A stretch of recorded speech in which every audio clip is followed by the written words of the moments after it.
Hello, good evening. It's Monday. This is over and over and over again. My name is Richard, and this is going to be the Arsenal review, and it's going to be a good fun show as usual. We will be going through some of the bad stuff, getting knocked out of Europe. We'll start with. Then, of course, we will go on to the better stuff, beating Crystal Palace, which was really, really good, and a few other bits and pieces in football news that sort of need talking about. Patrick Vieira getting sacked at Crystal Palace, a bit of a shock that was, and of course, a certain meltdown by a manager not too far away from us, which was quite funny. So we're going to have a little laugh about that as well, just to cheer us up after going out of Europe, really, because I thought, we needed a little bit of cheering up this week as well. So we've got a lot to get through, so let's get started. The other side of this.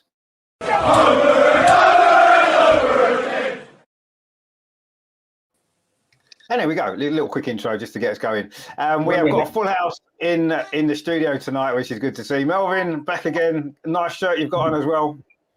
Yes, yeah, not a bad one, this is it, eh? Make the measure, that one. Make the measure. Not for me, but make the measure. Well, as long as it's made to measure for someone, it's all that matters. And it looks very cool. We do like it. So good to see you. Tom as well, back. It's been a while since we've managed to get you on. Good to see you. You well this week?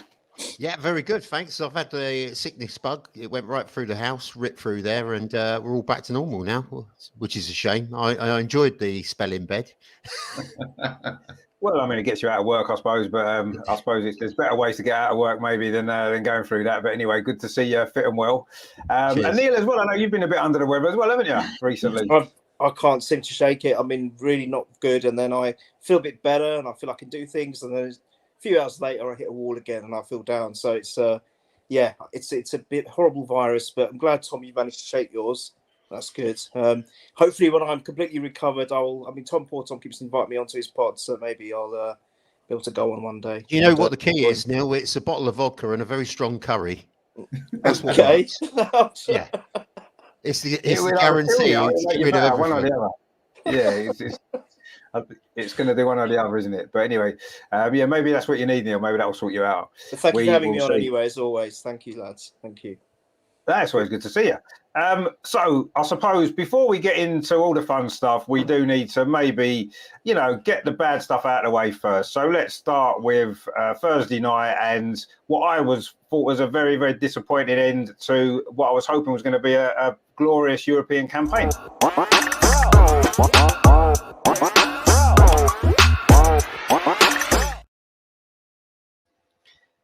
I mean, yes, losing on penalties is a lottery, can go either way. And unfortunately, on the night, only one penalty missed, and it proved to be one was enough to knock us out. But I thought probably over the two legs, if I was honest, I didn't think we did enough to go through. I thought Sporting probably just shaded it. Very tight game, both of them were, but especially in the second half at the Emirates on Thursday, certainly for a majority of that second half, Sporting were good. They played good football, created all the best chances, got a fantastic goal. I mean, you've got to sort of take your breath away with that goal. It was amazing, wasn't it? You don't see too many goals like that.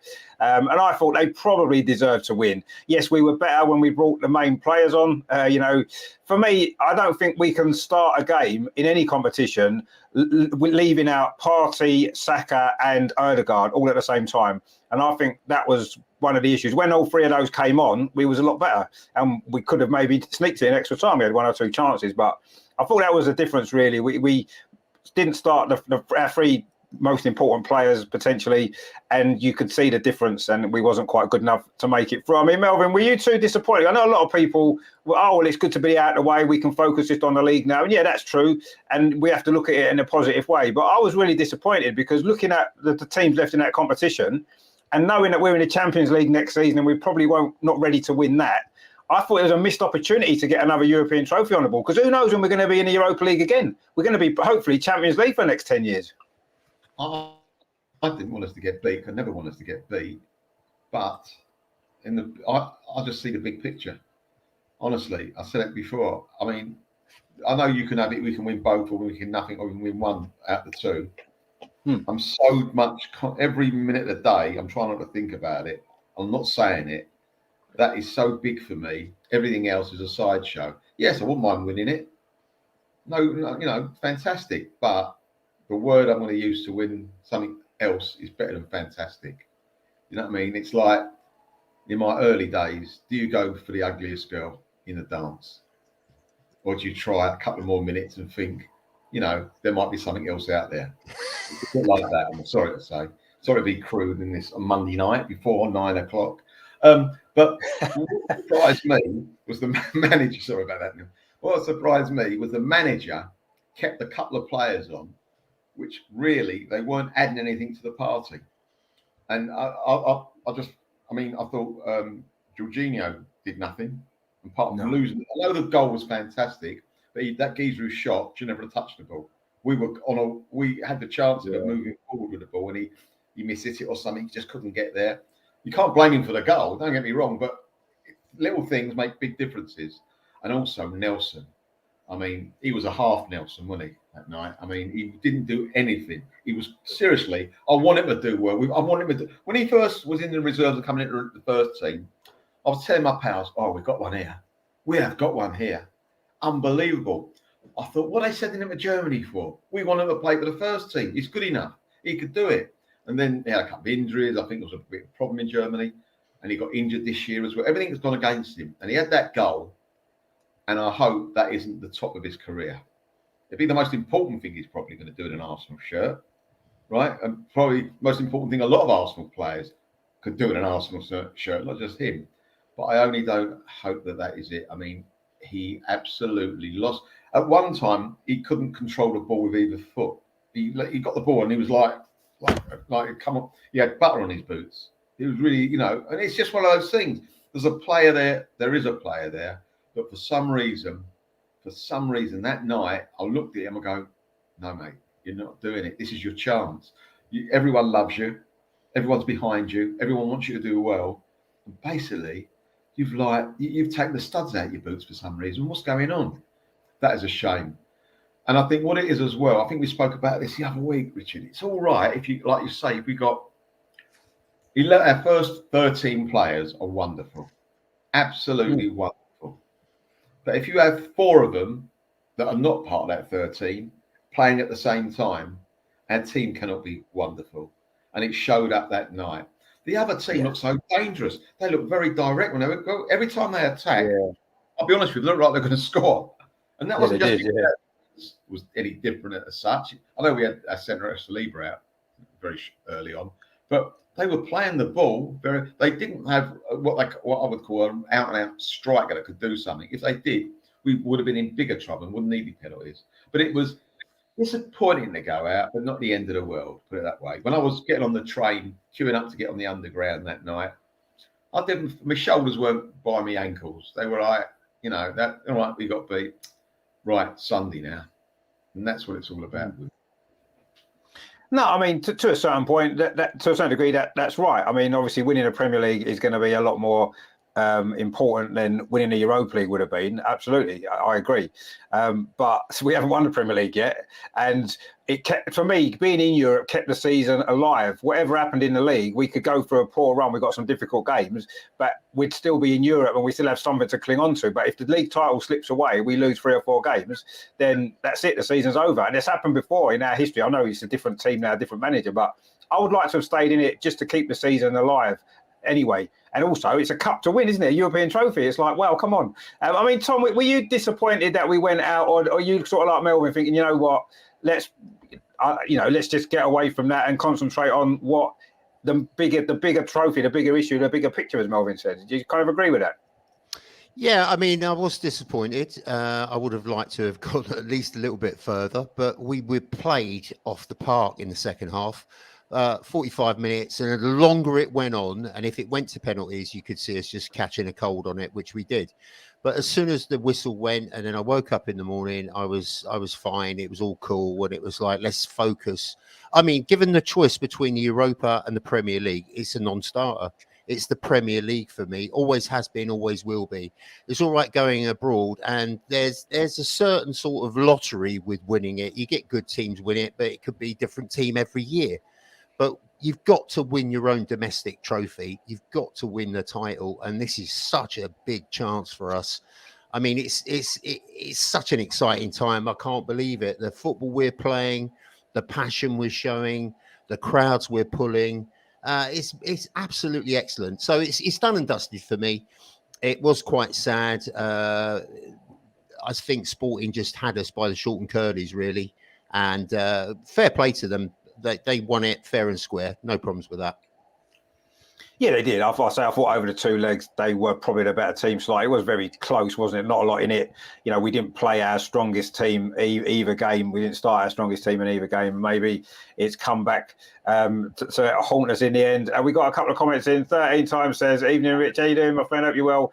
Terry says, "Good evening, Richard, Magic, Tom and Neil. I hope he's back to his happy, confident." But yeah, of course he is. He's always confident and happy, isn't he? 13 times. I saw some slack for Ramsdale afterwards. Some people saying he should have saved some of those pens. Do you think that's fair? I mean, a goalie saving a penalty is a bonus, isn't it? Really? I mean, yes, I thought there was a couple. He got a hand to, didn't he? Could have maybe saved it. Another one, he's gone the right way, went underneath his body, didn't it? So yeah, he could have saved them. But if he saved them, it isn't a given, is it? A goalkeeper isn't expected to save a penalty. If they do, they're the hero. Brilliant. I mean, I thought how he got chipped from 40 yards was more of an issue for me when he wasn't even off his line. You know, and as 13 times says there's shades of Neymar in 95, it was obviously a different angle, similar distance, and a similar position for the goalkeeper because Seaman was quite sort of close to his goal line when he got chipped as well. So it was a great goal, and I don't think you can really blame the goalkeeper for a goal like that. It's this incredible finish. But no, I don't blame him for any of the penalties. He could have saved one or two, but he didn't, and that's, you know, that's the penalties are like, aren't they? You know, you might get lucky or you might not, and unfortunately, we had to score all ours to stay in it, and we didn't, and that's the way it goes, isn't it? I mean, Neil, what did you make of that whole European? Being out of Europe, are you that bothered? I know you were saying about winning a quad, wasn't you, before Christmas? Before the World Cup, and now we're down to one. So, I mean, you must be really disappointed they've only got one left. He did do the 6-0 against Newcastle as well, didn't he? He did, yeah. Richard, lads, I'm going to say the quad at the start of every season because if you're in it to win it, that's it. That's why I see it. Yeah, I agree. Why not? Why should I say anything different? There's no point watching football. I mean, there's a certain realism that you've got to take on board. Of course you do. But I will always say that. But the difference between this season and all the rest was the beginning of this season with the friendlies. I definitely saw something different in our team with the friendlies. And that's why I thought, you know what? I think we got a real good shout at the Prem. I really truly believe that one. I truly believe that this isn't just me being, you know, living in dreamland. I truly believed it. And I'll say it again. Beginning of next season, I'll say the same thing again. Chance for the quad. I will. I'll never change that. With this, for me, the penalties is always a lottery. I mean, I understand what 13X is saying, but it's such a lottery with penalties. It's one of those things. And do you know what? I never do well with a loss. But this is the first time, and I was at the game, and I honestly, by the time I'd walked out the stadium, I was like Melvin, and probably like Tom. I just started focusing on Crystal Palace. I really didn't feel what I normally feel, so downhearted, so upset. Yes, it's always good to win a cup. I love the cups. You know, Rich, how much I love the FA Cup like you do. It's huge. It's massive. It's a tangible reward at the end of the season for the lads to say, look, this is what we've done, which is mega important, I think. However, because this is such an unusual situation for us where, you know, being ahead of schedule, not really thinking we were going to have a shout at the title. Yes, top four, yes, but not the title. It's so vitally important, I think, this season for us to really focus on this. We're in the pole position. Now we're 8 points clear. Yes, they've got a game in hand, but I'd rather have the points, to be fair. We've got the points. We're 8 points clear. They could slip up. They could draw, which is another 2 points gained for us. And we're not going to get a good chance like this, I don't think, for a long time. I think it's going to get difficult. I think the quality of football seems to be improving, especially with the amounts of money that's involved, which is a shame because I still prefer the throwback of the olden days. But it is what it is. We've got to embrace and accept that. And I just feel that, you know, we're in such good shape to really capitalise on what we can do with the last 10 games of the season. And to have no distractions whatsoever. And again, I'm not poo-pooing the exit of the cup. I mean, or poo-pooing the Europa at all. Of course, I'd love to have won that.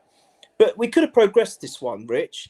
And then we could have got knocked out in the next round in the quarters. We could have got knocked out in the semi. We could have got knocked out in the final. Whereas with the league, we might lose a game, but we've still got an opportunity to bounce back and make up ground like we've done. We lost against City, then we've lost 6 on. We've won 6 on the bounce. So. for me, I think the emphasis has got to be just focus on this. We have to now throw all our eggs in one basket because we've got no choice. And I think it's good that we've got that advantage that City don't have. City are amazing. Even if they're in 20 competitions, they'll still probably do one in probably 15 of them. But the point is, they are going to be focused on the FA Cup and the Champions League as well. Whereas we just got to focus on one thing. Now, the only blight, obviously, after following the games, the last two games, is obviously Saliba and, it was the Europa game, wasn't it, where we lost Saliba and Tomiyasu, which is a massive, massive blow. But one thing that was so amazing from it was Martinelli's response. But it's one of those things. I think we just got to accept it, move on, and not be too downhearted by it. We're going to win the Champions League anyway in the next 2 seasons, so don't worry about it, Rich. Well, if we do, then that's fine. No one will care about not winning the Europa League, will they? But at this moment in time, the thing that it's in the back of my mind and I can't shake it off. And when we get knocked out of all the cup competitions in the way that we have done this season, I keep that little doubt in the back of my mind, the way that we finished last season and the way that we lost big semi-final in the Europa League, a couple of years ago, and all those kind of failures that we've done in the last couple of years are still there. And when we get knocked out of Europe in the way that we have, along with all the other competitions, it just makes me those little doubts come back in my head with the 10 games in the league. I'm thinking, are we going to potentially throw that away as we've thrown away everything else in the last couple of years? That's what worries me, and I'm not saying that we will. It's just a little doubt nagging away in the back of my mind on recent history, I think, and that's what it is. And I'd like to have seen us stay in Europe and keep going in that competition. Just, I say, one for momentum of the season. Man City aren't bothered about chasing 3 trophies. They want to win 3 trophies. They think they can win 3 trophies. They do, and they're going to give everything to try and win all 3.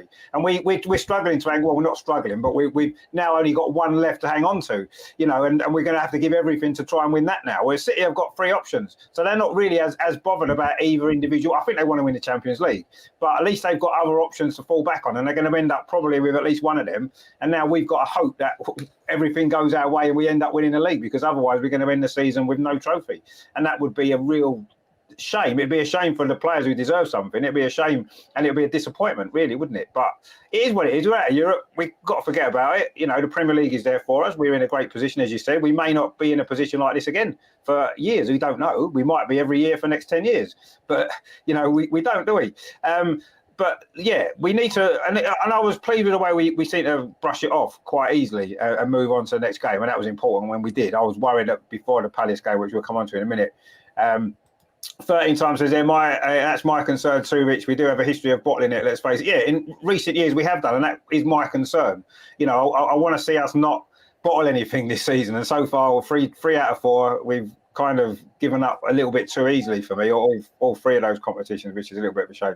Terry says, my problem with not trying to win a cup as well is if we come second, we've achieved the same as Spurs, absolutely nothing. Well, we'd achieve slightly more than Spurs because we'll be in the Champions League and they potentially won't, so we would have achieved slightly more than them. But yeah, in terms of silverware, we would have achieved exactly the same as they have. So yeah, I guess I think we can't really compare us and them at this moment, can we? Really, let's be honest. They're in a total shambles, and we're clearly not. So, but no, that's probably a fair point, actually. But anyway, so obviously after losing to Sporting, every focus, as we've all mentioned already, the focus was on the big game on Sunday in the Premier League, and of course there was a slight change to the expected manager sitting in the dugout for Crystal Palace as well before we played them.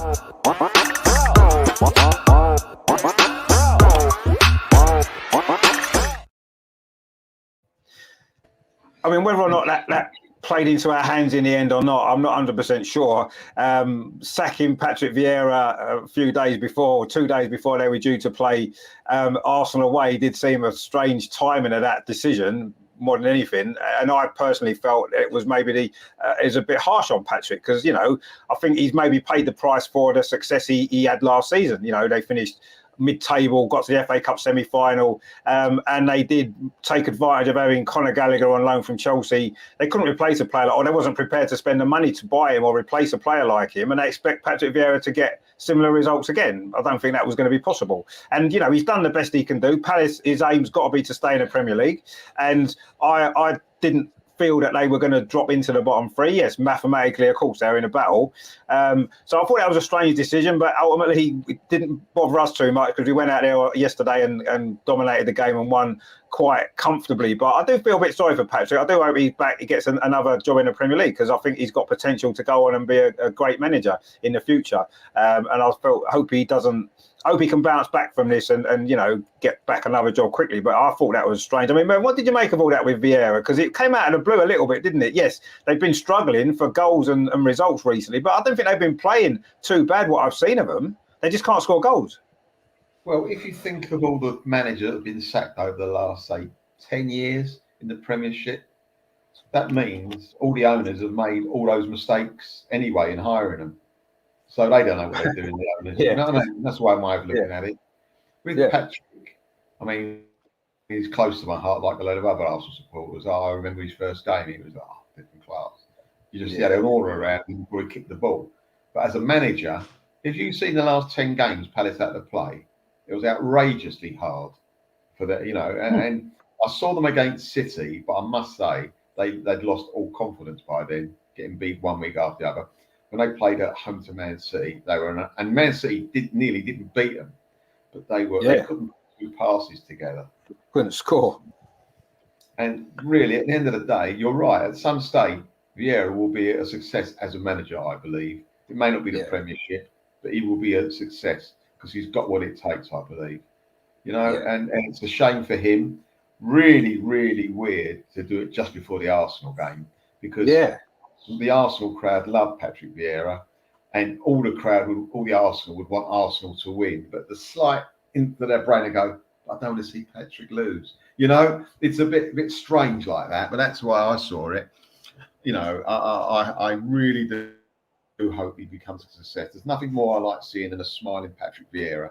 It brings warmth to my heart. Something about him, you know, to me, he was one of the greatest ever footballers I've ever wore an Arsenal shirt. And he, I'll say it again, took us up to another level. He was one of the players that took us from Bergkamp, put us up to another level, which I could never believe we'd get to. And Vieira put us up to another level. You know, he was one of those players that So that was a bit strange. Going back to the match, we did enough. I don't think we actually got out of second gear, in all honesty. I wasn't in my normal seat on yesterday. I was on the lower tier, right nearish the corner flag. And it was a completely different view for me. And I'll tell you something, some of that football, I do see it up top, obviously, but when you're close to it, the quickness of the feet, the movement, you can hear the ball as well being touched as well. And Odegaard and Saka and White on my side first half was and Partey, obviously, it's a different kettle of fish, was unbelievable. It was like watching. It was like my eyes. Where do I look next? It was fantastic. And we were quite clinical, nice to see. I was a bit, no one's mentioned that the first goal we gave away was a disgrace on 2 counts. Number one, Ben White was a bit selfish. He gave the corner away because he wanted to prove something instead of giving a throw-in away. I think that was... Yeah, I thought that. I agree with that.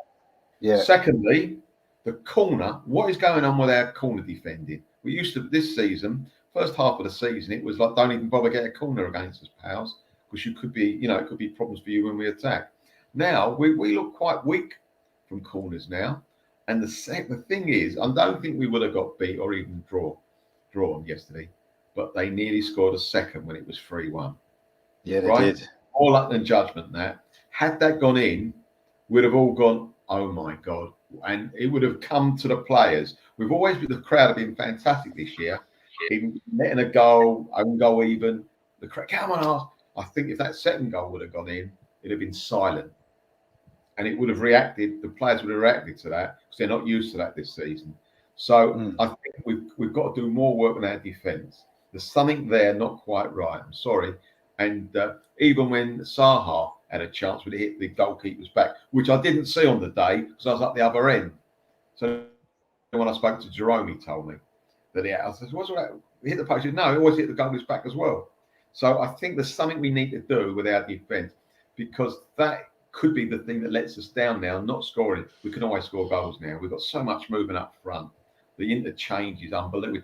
With Trossard, I mean, I reckon that what happened was we always fancied Trossard, our management team, I reckon. And what they did, they sent a letter to the manager of Brighton and Trossard saying how much they hate each other, and they never knew anything about it. That's why he got the move, I reckon. I think that's why we've done it. Very clever, Arsenal, very clever. Got the signatures done, going to move it, and all of a sudden they're not talking. I mean, he must have been looking at him, I reckon, Arteta. When he heard that there was a big flare-up between, he must have been going, hold on a minute, we've got a chance here. Because he now, Trossard, I mean, he's just been there for years, isn't he? I don't remember what he did for us last season, but he seems he's been with us for years. And also, he reminds me, I know the other week his style is a bit like a skinny boy, our Sharvin, but here's the Arteta signing like Wenger made when he bought Lundberg. Someone who wasn't like a multi-million-pound star, blah blah, all the lights flashing, but someone with more. Well, we didn't know much about Lundberg in all fairness, apart from when he played, I think, against England, and we didn't really notice him much there. But thought he's all right. But all of a sudden, this guy's come into the team like Lundberg did, and from day one, he just hit the ground running, and he's just like, I mean, even Henry, even Bergkamp, and go through a lot of them, didn't hit the ground running, and they were great. And this guy has done it straight away, and it's just fabulous to watch. You know, when he gets the ball, you know something's going to happen, and you don't know where he's going to get the ball. He's everywhere. You know, sometimes you think there's two of them on the pitch. So that was nice to see yesterday. Really nice to see him close up as well, and the way see his movement when I'm not looking. You know, the ball's over there, and you just have a quick glance, and wow, look at that. Where's he doing there? What's he doing that for? And you just realise. No, I enjoyed it because it was for most of the game, it was an easy game. You could sit there and enjoy the football. But there was bits of me, especially when we went 3-1 and they nearly made it 3-2, that I thought there's something wrong here. We've got to get this sorted out. We mustn't get complacent and think our defence is great. Yeah, I felt it was a little bit complacency at 3-0. We thought job was done, and we just eased off, didn't we? Just a little bit for 10 minutes, and they got a goal. And like you said, they could easily have had another one. And that, who knows what would have happened if it had got to 3-2, because Palace had their tails up at that point. And, you know, luckily it didn't go in. But, you know, I still think we'd have probably ended up getting another goal. Loki makes a good point there about Trossard and Limpar. Yeah, he kind of had the same impact, didn't he? He hit the ground running straight away, and what a great player he proves to be. So, yeah, similar. That's a good comparison there. I mean, Terry says there, and they could have gone 2-0 up before we even had a shot. Yeah, I mean, we looked a little bit leggy at the start, maybe the bit of a hangover from Thursday's extra time, potentially a little bit, I think, as well. And, you know, Palace set out to play on a counter-attack and had a couple of good chances, didn't they, early on in the game? But once we scored, I never felt the result really was in doubt, even when we switched off a little bit for 10 minutes in the second half. I always felt we'd win that game in the end. We had too much from them, didn't we? And I agree with you, Melvin. We didn't have to get out of second gear much, did we? It was comfortable. It was good football. Seemed like we were just strutting about. Yeah, this is nice and easy. Just strut about, put our passing together. We'll score a goal eventually. We did. And we got a few more great goals as well. I mean, Saka was unreal again, wasn't he? I mean, what a performance from him. And it was a pleasure to watch that game, feeling a little bit, you know, a bit like the Fulham game a week before, a little bit relaxed. You can be relaxed in them sort of games and enjoy them, even though we're in quite a pressured situation in the position that we're in. But it's nice to be able to relax in the game sometimes. And the last couple of weeks have been great. I'm sure there's a few more stressful weekends to come, looking at some of the fixtures that we've got. So we need to enjoy the relaxing ones when we can. I mean, Tom, what did you make of all that? Well, obviously with Vieira getting sacked as well, and then, you know, the fact that Crystal Palace did seem, I don't know, a little bit deflated towards the end of that game, didn't they? Maybe everything that's gone on in the end, and maybe that helped us a little bit. Young goalkeeper in as well. You know, these little things, if they were happening to other teams, say if Man City or Man United were battling for the title, and then Man United played against a team who had to play a 19-year-old goalkeeper who's only played one game before, we'd all be thinking, oh, that's typical, isn't it? Always happens to Man United. This season, all these little things have happened to us. We've had so many things go in our favour like that. It's great. We're taking advantage of it, but it's kind of a few weird things that for me, I'm thinking these don't normally happen to us. We never get these things go our way, and now they seem to be all falling into place for us. So but I mean, obviously Vieira. I mean, I was pretty disappointed in that decision from Palace. Actually, what did you make of that, Tom?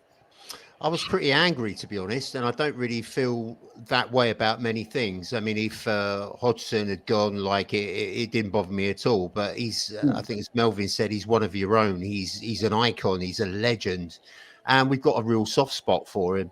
So when the news came out, I saw it on Sky. I was like, "You're joking me!" With these few games to go. Yeah. And let's not forget that when he came into that job, they had 10 players out of contract. He virtually had to start again, and he was loaning players. He wasn't buying players. I mean, they weren't Brazil in the first place, were they? I think Parish has got this really wrong. It really sucks. He's made a really poor decision. So he's talking about now. I mean, let's do another thing as well. Palace has started playing proper attacking football that you wanted to watch, football that the Palace fans wanted to go to the ground to. And it was a million miles away from where Roy Hodgson was, because that was negative, boring, stale. And that's why they got rid of him in the first place. And now they're talking about bringing him back. I mean, Unbelievable. If you want progressive football, put your coat on the rack and say, that's where I'm going. That's what I want. But don't sort of bottle it with 11 games to go. And the guy didn't really have a chance. You didn't invest in him. He's been scratching about and all the rest of it. It made me angry. And I think, where Arteta got a lot of freedom with the Cronkies, this is the opposite. Vieira didn't get a chance. He didn't stand a chance. And who's going to want that job? As I say, they're not Barcelona. They're mid-table at best, at the best of times. And I didn't feel that they would go down under Vieira. Vieira had too much. He would have dug deep like he did as a player and got them over the hump. But it's shocking treatment and really short-sighted. I mean, he's just another Simon Jordan, isn't he? Simon Jordan's clone. He didn't know what he was doing either with Palace. No, you're right. I mean, ridiculous. And I agree with you. I mean, he was not given a time. If you're gonna, I mean, Melvin said it before. If you're a chairman of a club and you appoint a manager, you must believe in that manager or you wouldn't appoint him in the first place. So invest in him. Give him at least a few players to help improve the team. Give him a chance. And if he fails after you've given him a chance, fair enough. Get rid of him. That's, there's no more you could have done. But you can't invest yourself in a manager and say, right, I want you to be the man to take the club forward. Not invest in him. He's done an okay job and then get rid of him anyway. It's just madness. Absolute madness. And I don't know. I agree with you. It was baffling. Absolutely baffling at this point in the season. Baffling, and I don't mind Crystal Palace. My dad's family are from the area, and I've always had a bit of a soft spot for them. But now I hope they go down because it will serve them right. It really would serve them right, and I'll laugh if they go down. And I don't. There was a lot of reaction, down. Rich, on social media straight after the sacking. They said, "Right, that's it." I've similar to you. I've had a soft spot for Palace. Or wanted them relegated straight afterwards because it touched the raw nerve in an Arsenal fan, and it doesn't happen very often. And it got our back up. And there were times when we were playing Palace in the past where they put up a good account of themselves. And I kind of thought to myself, if they pulled off a draw or a shock win, it would hurt, but it's Patrick. Do you know what I mean? It's like you kind of forgive the loss because it's one of your own. But the treatment he's received, I mean, it's nonsensical. That guy needs to just sell the club and give it to someone who knows what he's doing. He's an absolute idiot. Yeah, crazy, absolutely crazy.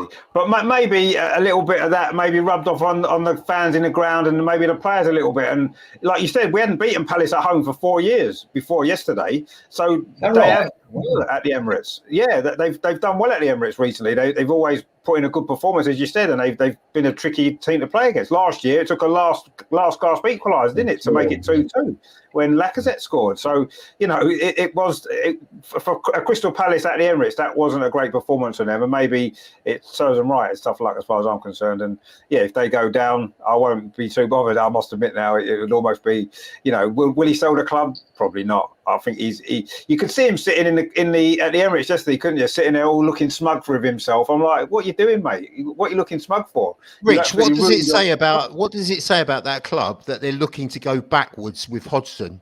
What does it say? I mean, ridiculous. It's farcical. They may not get Hodgson, though. Richard, have you No. heard the latest? They may not get robbed. I reckon Spurs are getting. That would be quite funny, actually. I mean, we're going to talk about Tottenham in a minute because it's quite hilarious what's going on over there as well. But yeah, I mean, crazy stuff going on at Crystal Palace. But ultimately, we won the game, and that's the most important thing that we were cared about. And no matter what happened around Patrick Vieira, yeah, we were disappointed. I was annoyed as well, a little bit upset that he'd been sacked. I thought, yeah, not really the right thing for Palace to do. But that's their problem to sort out. We've got our own issues, and we got the 3 points off them, and that's what matters really. I mean, Neil, you must have enjoyed that game yesterday. I mean, we played pretty well, didn't we? In spells, we had a few dodgy moments, as Melvin said. Defending from corners is still an issue, but when you're scoring 4 goals at home, you're probably going to win, aren't you? It's brilliant. I mean, I was like Melvin. I managed to get a ticket from another season ticket holder, so I was sitting different to where I normally sit, and it was a different type of viewpoint. And I totally agree with you, Melvin. That the quickness of the feet, God Almighty, it's like you're actually bamboozled. You're bamboozled by what you're thinking. How do they do it? How do they actually do it? Because it's some of it defies physics at times watching them. I thought I loved it when we were singing Vieira though. That was great. That was just so nice. And there's some people might be thinking they're singing about our current Vieira, but we weren't. We were singing about No, definitely not. that was so nice to hear. But yeah, I thought I agree with you guys with the Vieira thing. I think that's ridiculous. I actually travelled up with a Palace fan because I was travelling from Mum's, and he decided to meet me at Victoria Station, and he's been a season ticket holder for donkey's years. I've known him for a long, long time, and he said the same thing. He said it was a hasty, kind of pressurised, forced decision, very ill-educated decision, and he goes, it's just the wrong thing to do. Absolutely the wrong thing to do. With 10 games to go, 11 games to go, as it was before the game. So it's ridiculous. Yeah, I feel for them. I really feel for them. Palace is a second, like close to my heart as well, guys. I grew up it's my nearest ground to where I grew up, and it'll always be in my heart. And I always want them to do well as long as it's not against us. But yeah, speaking about us, I thought your friend Holding was brilliant. I thought he had, apart from maybe one mistake, I thought he absolutely did a number on Zaha. What a performance from him. I didn't even feel like we missed Saliba. The way he played, I thought kudos to him. I thought Xhaka is returning to his best because I think he had a little lull for a few games. But I think whenever that game where we actually didn't start him for the first time in God knows how long, that rest did him some good, and he seems to have just come back to what he was doing the first half of the season. Trossard, as you guys have spoken about, my God, what can you say about him? You're right. Every time he gets the ball, you just think he's going to do something. It's just incredible. I think he's got Lundberg, Limpar, Bergkamp, and Santi Cazorla all rolled in one. He's just got a bit of all of those players. He's just magical of what he can do. I love it. I can't stress that point enough. You know, legends, Bergkamp, Henry, and a couple of others some of them took about 4 to 6 months to get going. Perez out. He never started. There you go. Perez, yeah. This lad has walked in, and it's like, you're right. You think, yeah, I remember him about 6 years ago, and he did this. It just feels like he's played with us forever. It's just unbelievable. And I feel he's one of our undroppable players, even though Jesus has come back. There's nothing wrong with our front three now. Absolutely nothing wrong. Martinelli, as I touched on earlier, what a response from him, missing the penalty, and then look at him. It's almost like it fired him up. So I'm going to make sure I do something very special in this game. Saka is just ridiculous. 2 goals and an assist. I mean, the way it's not just what he does with the ball. It's his positioning when he receives it as well. It's almost like he protects it. He knows, he's aware of the defenders around him. And the way he positions himself, and then he does that half turns, he's just so clever. He really is so beyond his years. You've got to remember how old this kid is. And he's just ridiculous. And he's only going to get better. And that's the frightening thing for the rest of the league, not us, because we're going to have him for a long, long time. I can feel it. And then, you've got other players that done really well, I thought, as well. I thought Ben White, and I know he might have had a couple of moments, but when he was in the attacking part of the pitch, his little one touches to Saka, his relationship with Saka is brilliant. And we've got 2 very dangerous wingers. So we're dangerous on both sides of the pitch. Something that we've always liked. You remember before, it was either the right or the left. We were heavily reliant. Now it seems that we've got options all over. And the way they interchange, and then the way Saka's second goal, he was in the middle of the pitch, and again Tierney. So Tierney, old-fashioned, old school left back, and I was so happy for him. The last 2 cameos he's made, I think he's done really well.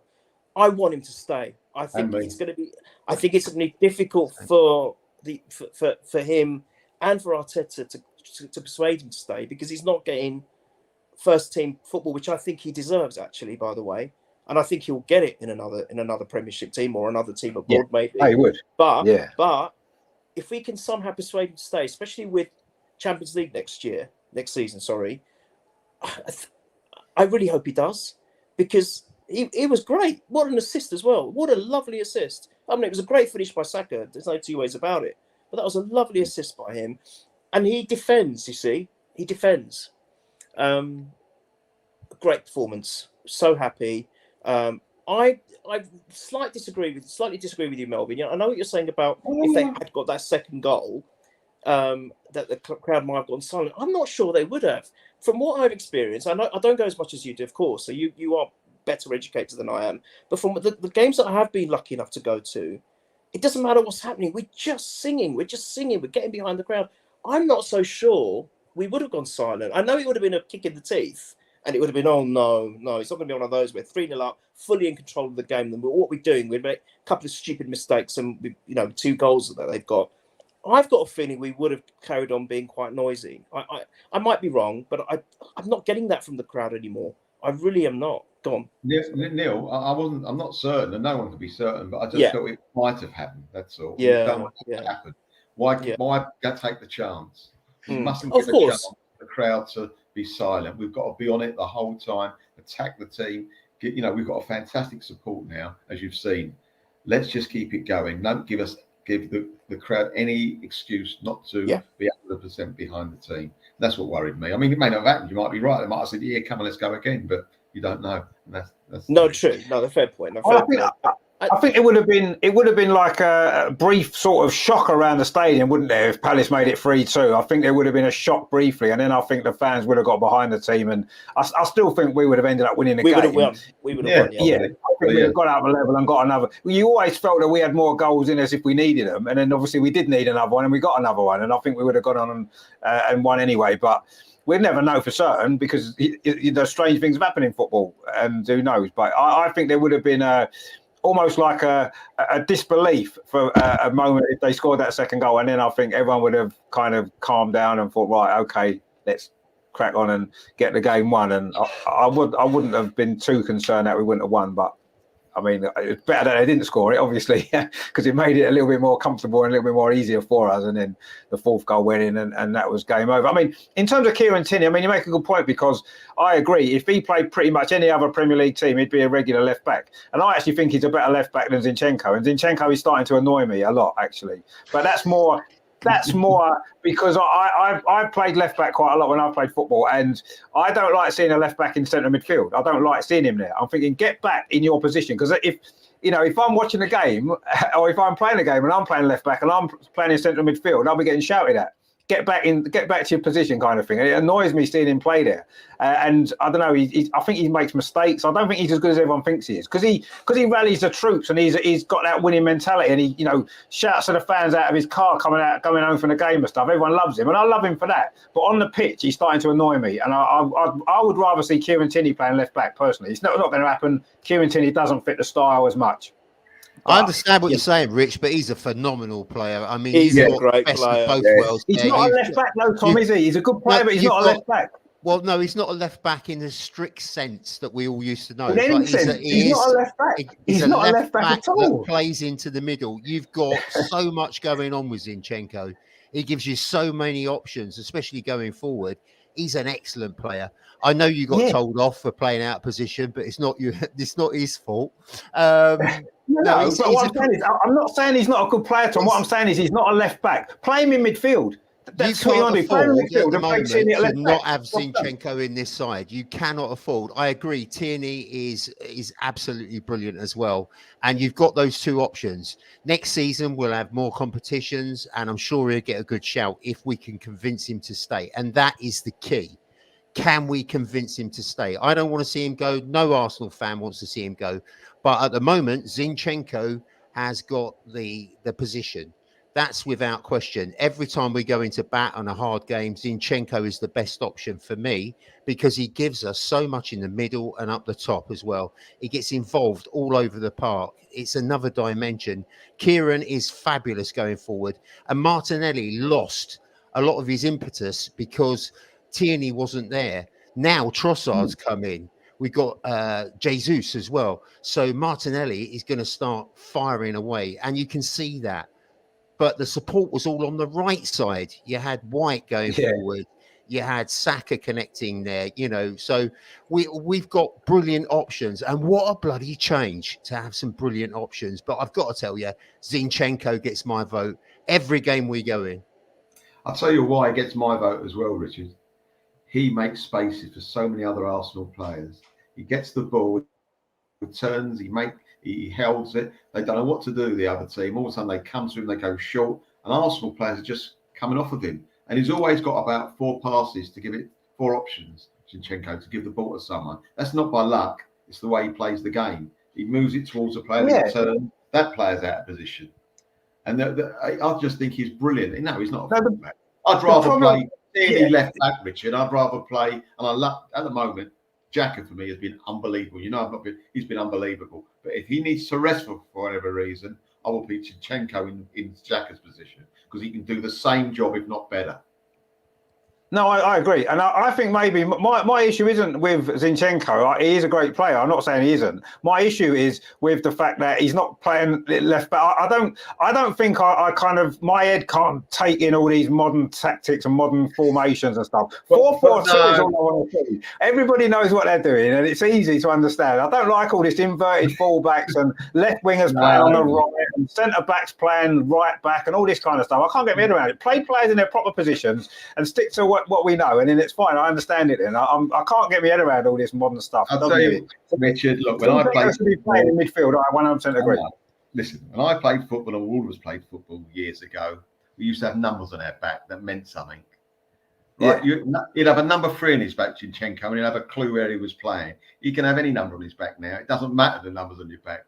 In the old days, that was it. 3. Well, you get back.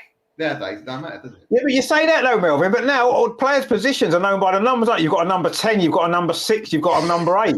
That's the positions of the team. It's like, what's that mean? That's just a number on a back of a shirt, and it's not even they're not even wearing them numbers, are they? Do you know what I mean? They're wearing number 19 and number 54 and whatever it is. It's like, what are you doing? I'll tell you some good numbers, guys. 10 games to go, 8 points clear. There's some good numbers. You don't have There's some good numbers. They are. Zinchenko he's got a fabulous vision and football brain because you often see he's going left. The ball comes to his left foot. Someone comes towards him. He sees a better option. He flicks it over to the right. He's always thinking about his movement. He's always looking around. He's always waiting for someone to run into space. And that is brilliant. What he does is absolutely gold. It's fabulous stuff. Got some other numbers for you. Player, wouldn't he? He'd be great at 5-a-side, wouldn't he? Let's be honest. You pick him in your 5-a-side team, wouldn't you? It'd be brilliant. Guys, Saka double figures in both goals and assists. It's amazing. What an amazing season he's had. And actually, Richard, just to pick up on a quick point you made, which is quite good actually, because you said I don't understand all of this inverted this and evolutionary football. That's good. Because at the moment, neither is the opposition. They don't understand where our players are supposed to be, and he's working. No, they probably don't. They probably don't. And even our forwards are like interchanging. And 1 minute Jesus is here, and then next minute he's over there, and Trossard's here, and Martinelli's over here, and it's working because it's bamboozling their defenses. The defenders don't know whether to mark this guy or mark that guy or hold this position here.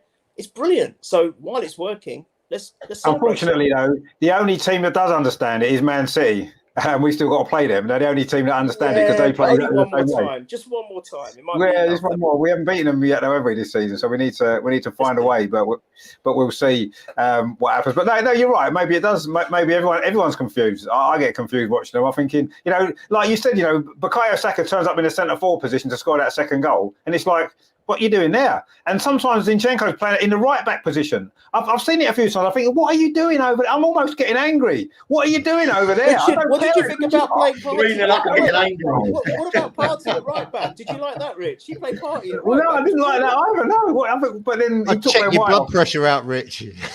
All right, it does me anything. I just want to see normal players, normal positions that we used to. I think that is a key point, is that some of our players don't hold their positions, and that is the bamboozling thing about him. Because what could you say? Xhaka is a defensive midfielder, or is he an advanced defensive midfielder? They don't have position. It's like the Holland team from 1974. It's total football. Everyone just plays anywhere. The manager just says to them, "You're not in it." They don't actually have positions. I don't think they just go out there and play football. It doesn't matter where you are on the pitch, and that seems to be what it is. And I get confused. You take your eye off the pitch for 1 minute, and you're suddenly thinking, "What's happened here?" Everyone's in different places. It takes you 10 minutes to realise what's happened. How did Thomas Partey end up over there? It's not very good when you're doing the watch-alongs, is it? No, it's not. I get confused quite easily. Yesterday, I didn't even know what was playing. Now I have to watch the watch-alongs to watch Rich's blood pressure. I just can't wait. I don't understand what's going on half the time. I'm like, how did that happen? Who's playing centre forward now? It's like, what's going on? But it's working, so who cares? Let's be honest. Who cares? It's working. We're winning games, and that's the main thing, isn't it? It just confuses the hell out of me. I finished the game, watching the game, and my head's spinning. I'm thinking, what on earth is going on? Don't you feel like it's when you used to play football as a kid, though? It's that freedom. It's that. That's what it is. Yeah, exactly. Yeah. No positions. Just play wherever you want. Chase after the ball and down by the garages. That seems to be what it is, but it's working. So we don't really care. Yeah, jump as a goalpost. Yeah, exactly. Terry says, why don't Arteta play Zinchenko in midfield? Well, because he likes him just to play where he wants. So it's fine. You know what I mean? It's just me that's got the issue with it. Arteta seems fine with it. Loki says, Richard is right, but KT will be off to Newcastle, I think, which is the same. Yeah, I think that's probably what's going to happen, unfortunately. I agree. I think they'll come in with a decent enough offer. He'll probably go because he'll play regularly. They need a left back and he'll get a game. So I think that's what's going to happen. But let's hope not. Let's hope he can be persuaded to stay because, like we said, next season, Champions League, he'll probably play more games, hopefully get more time. I just don't think he fits Arteta's style that he wants from his left back. And I think, unfortunately, no matter how great Kieran Tierney is, if he's not going to fit in with the system, he's never going to get to play enough minutes, and he might be better off going, which would be a shame. But there you go. Sometimes it happens, doesn't it? Some players just don't fit today, and we've seen Arteta is quite ruthless, isn't he, with players that don't fit for whatever reason. He won't hang on to them. He's not sentimental at all, is he? Do you know what I mean? If you don't fit, you're out. And unfortunately, with Kieran Tierney, I'm not saying maybe personality-wise he's fine. I just think his style of play doesn't maybe fit Arteta's style, and I think maybe it might be best all round if he does go, maybe, rather than him sitting on the bench. Half the time he never even comes on, does he? Let's be honest, he sits there and, I feel a bit sorry for him, really do. But let's see what happens in the summer. But yeah, I don't think Arteta doesn't want a natural left back. So my days have gone. I think I've got no chance of playing for Arsenal under Arteta because he doesn't like left backs or a left back. So get back in your position. Yeah, exactly. Yeah. I'm not allowed to pass the halfway line when I play left back. I don't know what's going on. It's like, what are you doing? I can't go over to the right hand side. It's a joke. So anyway, we don't care. We don't care too much because we're winning and it's fine. But yeah, it just annoys me. I'm sitting here thinking, get back. If I was on the side, that's what I'll be shouting at him all the time. I'll be constantly shouting at Zinchenko to get back. But anyway, I think Arteta knows it better, so I'll let him crack on. Talking about managers, actually, there was quite an entertaining, shall we say, press conference at the weekend, which I really enjoyed.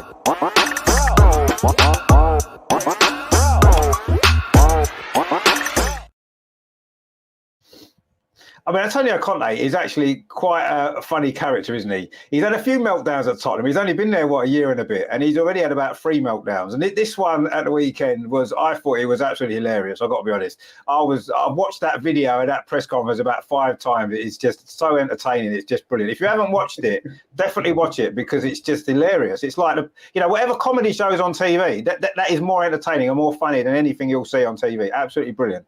And he completely lost the plot 100%. And I say it isn't the first time it's happened. Even this season, he's done it before. He did it earlier in the season, didn't he? A very similar kind of rant and rave that he's gone on. And I mean, I kind of took his point a little bit, and when he said something that he said, thought was really, really good and really funny was when he said about he's used to managing teams that are winning stuff. You know, he's not used to managing a team like that Tottenham team, and I thought that was hilarious. For the Tottenham manager to come out and basically say you lot are useless, and I'm actually better than this, is actually brilliant. And that is the most Spursy thing that I've seen happen for a long time. I mean, Melvin, you must have enjoyed that press conference. It was so funny, wasn't it? Well, the funny thing is, Jerome's over for the week, and they were sitting there watching the football scores come through. And we heard they 3-1, so I went in the other room. And he said, "Oh no, it's gone 3-2." I just sit and have it. But when the game was ended, he goes, "Dad, you've got to see this press conference." He had it on his phone, and I'm watching it. And as you say, you cannot believe it. You thought it was a parody account, right? Yeah. I put out there that the only thing that could have made it worse for him is if he was wearing an Arsenal shirt doing it.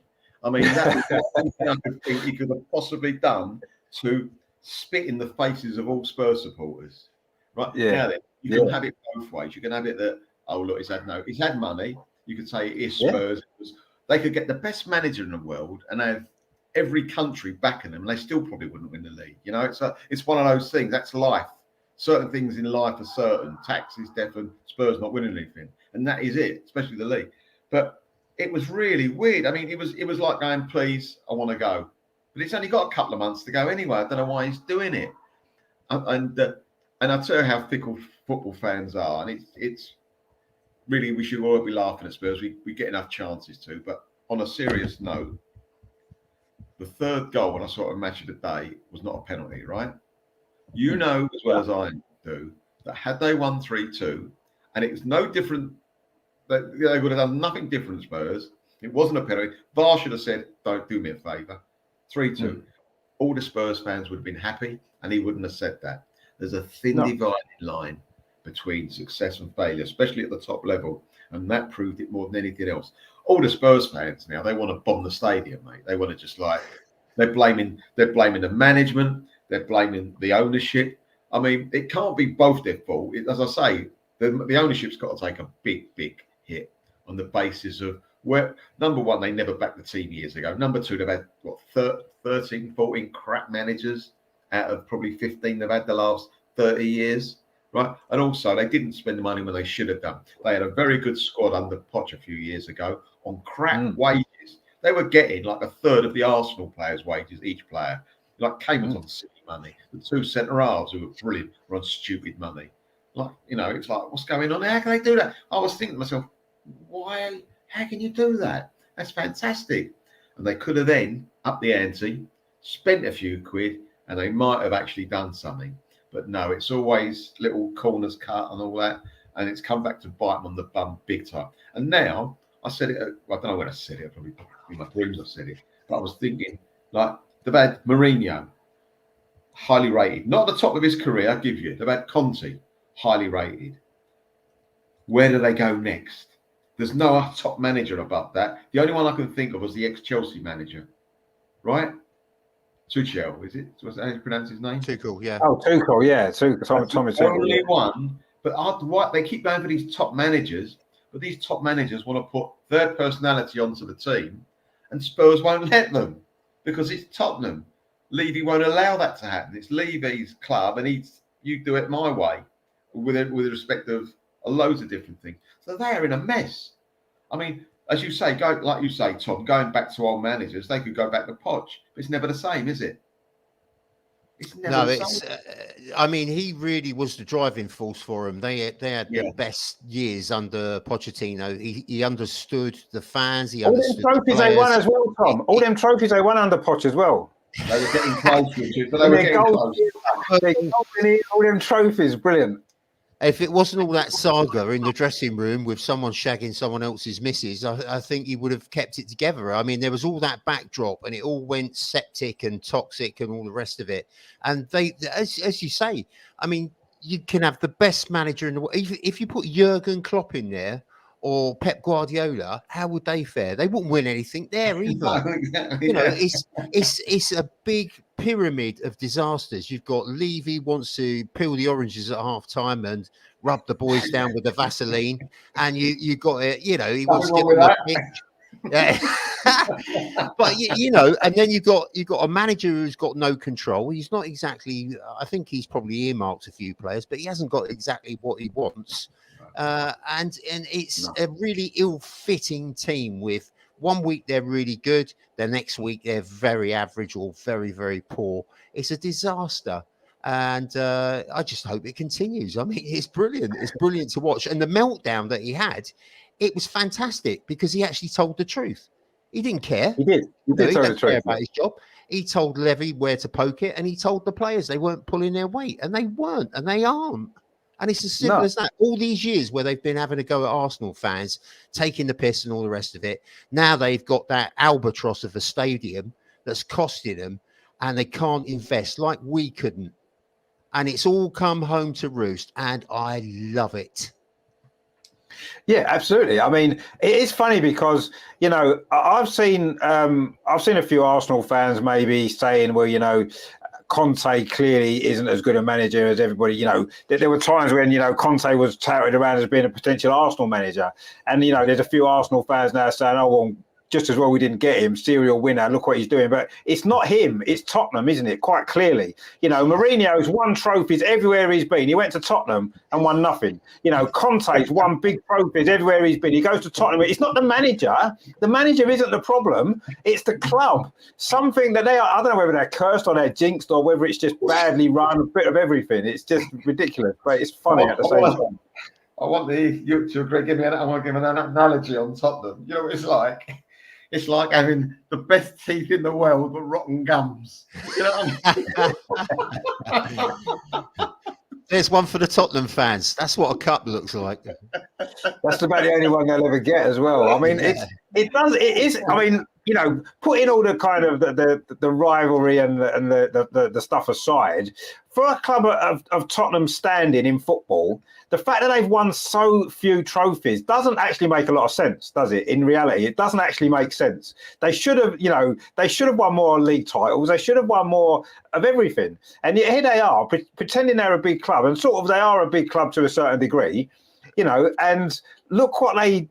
Every single season, you know, they get excited because they finish above us sometimes, and it's like that's the height of their excitement, isn't it? Because they never do anything else, and I can't understand how that even works. It makes no sense to me because, you know, you look at other clubs, like, say, use Leicester as an example. You know, they managed to win the Premier League. They've won the FA Cup in recent years. Tottenham won nothing. It doesn't make logical sense, does it? You know, and we can laugh at them and all that, and it's great fun, and we enjoy it. Of course we do.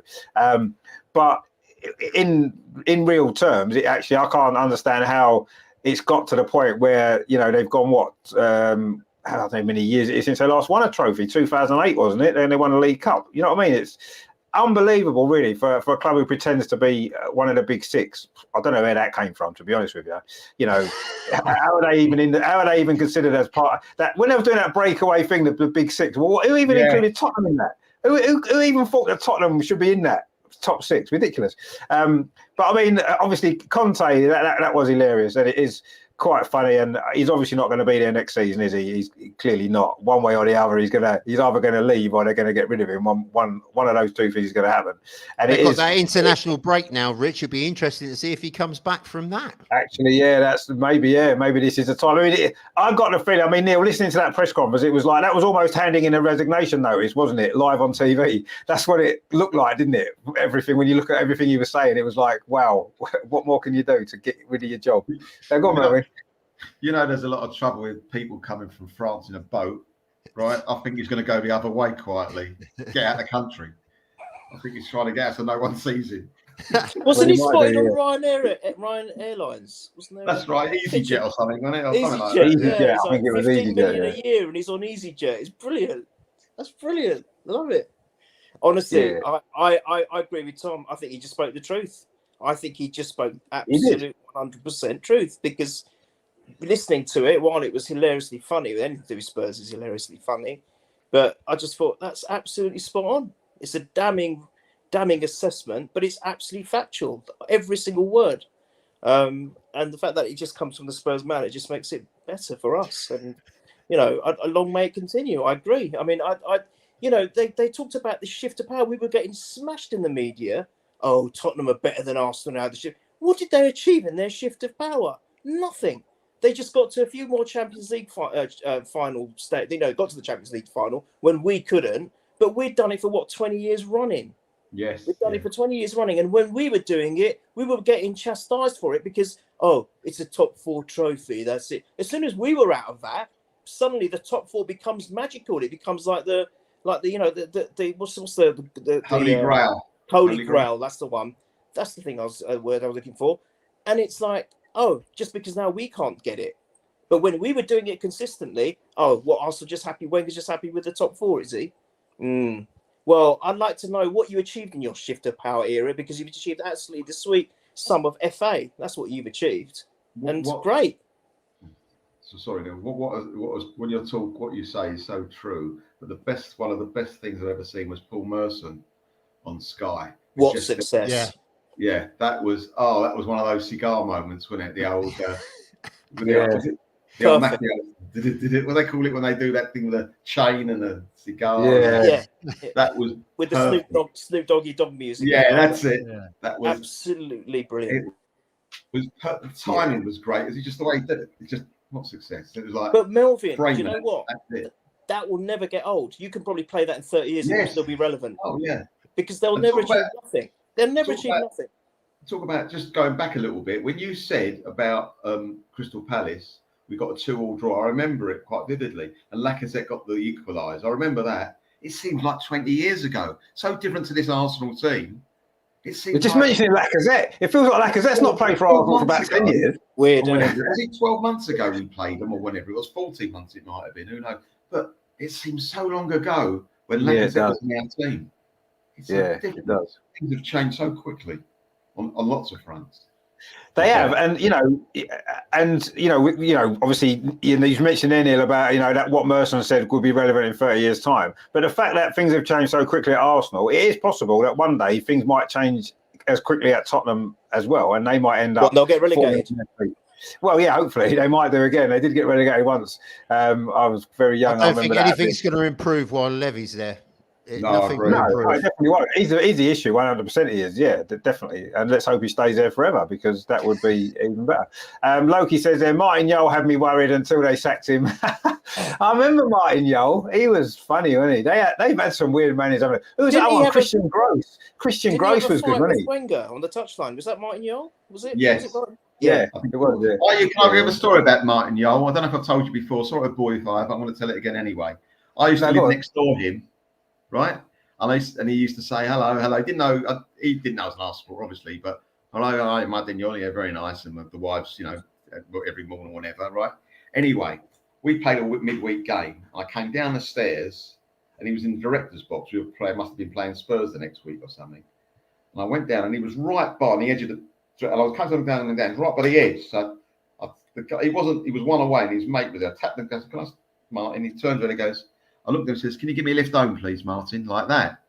So he looked at me and goes, "I never knew you came to a place like this." Brilliant. Oh, fantastic. Lovely. Fantastic. I think if I lived next door to Martin, I'd have been wearing my Arsenal shirt every single day, so he knew 100% he could be in no doubt. They were doing quite well in English, so you know what I mean. Stadium wrap around the house. Yeah, exactly. Yeah, Arsenal flags in the garden, on the fence, everything. Cannons. That's what I would have done. Yeah, he was a really nice guy. When he found out it was Arsenal, he came round. Arsenal did me a favour. He signed I got quite a few mates of Spurs supporters, and he signed all the shirts and all that.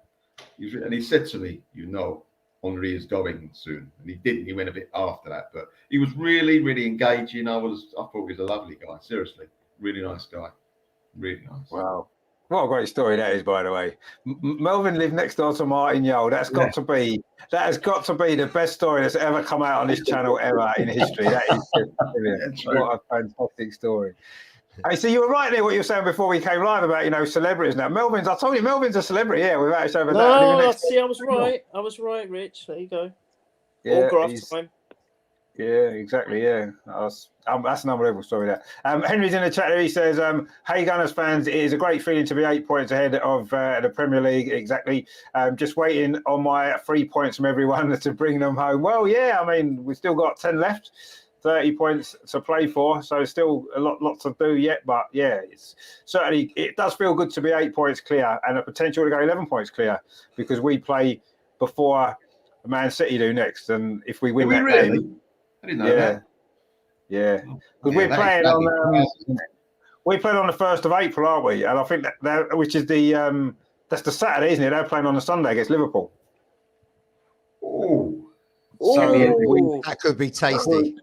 Be 11 points. Yes. 11 points. Yes, they'll still have 11 games left. We'll only have 9. But as Neil said before, points in the bag in this situation is much better than games in hand, isn't it? Because you've still got to win your games in hand. The games in hand don't mean anything if you don't win them. So, I'd rather be 11 points clear with having played 2 games more.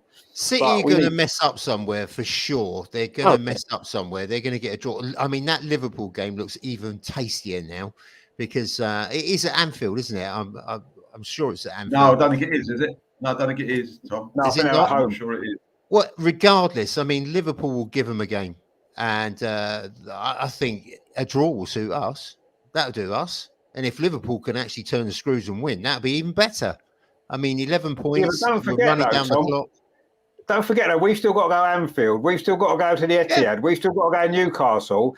We haven't got, a lot of easy games to play. We could easily lose them 3 away games. That's 9 points straight away there. And 3 of them will be to Man City as well. So that kind of is almost 6 points given away straight away if we lose that game. Don't look too far in the future, gentlemen. I've told you before. Just worry about Leeds. Yeah, I think the thing is to go one game at a time and just enjoy the moment. I mean, 8 points clear at this time of the season, it's absolutely phenomenal. It's incredible. It is, and it is incredible. Just concentrate on ourselves, really. City will screw up, that's for sure. Well, I mean, they've just won their last 2 games, scored 13 goals and not conceded any. So, I'm realising that it was easy to come to the conclusion that they're going to drop points from those last 2 games. Rich. Just will. Yeah, no, we have won a lot. Well, we haven't technically. We drew 2 in between in the Europa League. But Premier League we're talking about, the top league. Yeah, I mean, they've won a pretty good run in the Premier League as well, Man City. They had 1 draw in about their last 10 games or something. So, they're not doing too badly. And we know every season they put in runs at the end, don't they? They can win their last 10 games easily, Man City. We know they can do it. But that just shows how good we are, because if you're saying that, we're still ahead of them. And actually, we're only now 2 difference in the goal difference. We're only 2 behind. I know they've got a game in hand. They might smash another 7 goals. But we're only 2 behind them. Yeah. So we are. Might lose 3-0, Neil. Mightn't they? If they lose 3-0, we're one above them in goals. I think got the old robot playing for him as well, haven't they? Erling Hard Drive. It's just, banging the goals in. 42 goals or something he's got, any 42 goals already. What a striker, what a buy. Cheap as chips as well. Well, I mean, the transfer fee was, I think he's on a few quid a week, isn't he? I think he's costing them a few quid in wages, probably deservedly so with the number of goals he scored. But I mean, what I think all of us, I was saying it on yesterday during the game, we played Palace first game of the season away and we won that game 2-0. We played pretty well, but I don't think anybody would have expected that when we played Palace again at home in March, that we'd be 8 points clear at the end of that game. No one would have, maybe apart from Neil, perhaps back in August, maybe thought we might have been.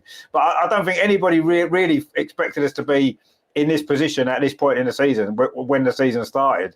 And it is incredible. And I don't know, I'm in a bit of a, I don't know, my head is all over the place in the sense that if we don't win the league now, I am going to be massively, massively disappointed because of the position that we're in. We should win it now. We should.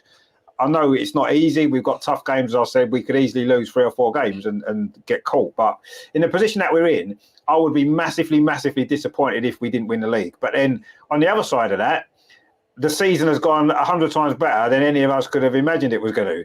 And it's a tough one, isn't it? Because if we do end up coming second and winning nothing, it is going to feel disappointing, isn't it? I mean, Melvin, how would you feel at the end of the season now, in the position that we're in now? Forget where we were in August, forget where we were before. Now, where we are now, with 10 games to play, 8 points clear. If we don't win the league, how are you going to feel, do you think? I'll be disappointed, but that's why I'm trying to train my brain not to get too excited.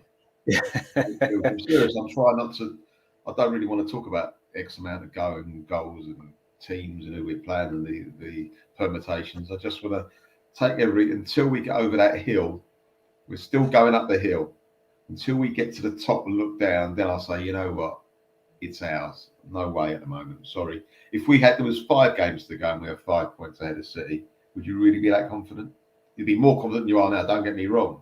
But really, would you think, oh, that's it? You don't. It's just, even in the times when we should have won the league and we didn't, we had better teams. You know, we had teams when we won the 89. You know, we had it. We had the league in our hands in 89 and threw it away and only got it back on that last game. You know, you never know until it's mathematically possible. You never know what's going to happen. So I just think that you've got to just really, literally, just don't think too far ahead. You know, because as you say, if you can dream it, and if you think, oh, just if and it doesn't happen, it's just, it's worse, because it's been a fantastic season. It's been some fantastic football, and I just think that a lot of us have been wishing the season away now. We wish there was 3 games to go. No, I'm enjoying every game.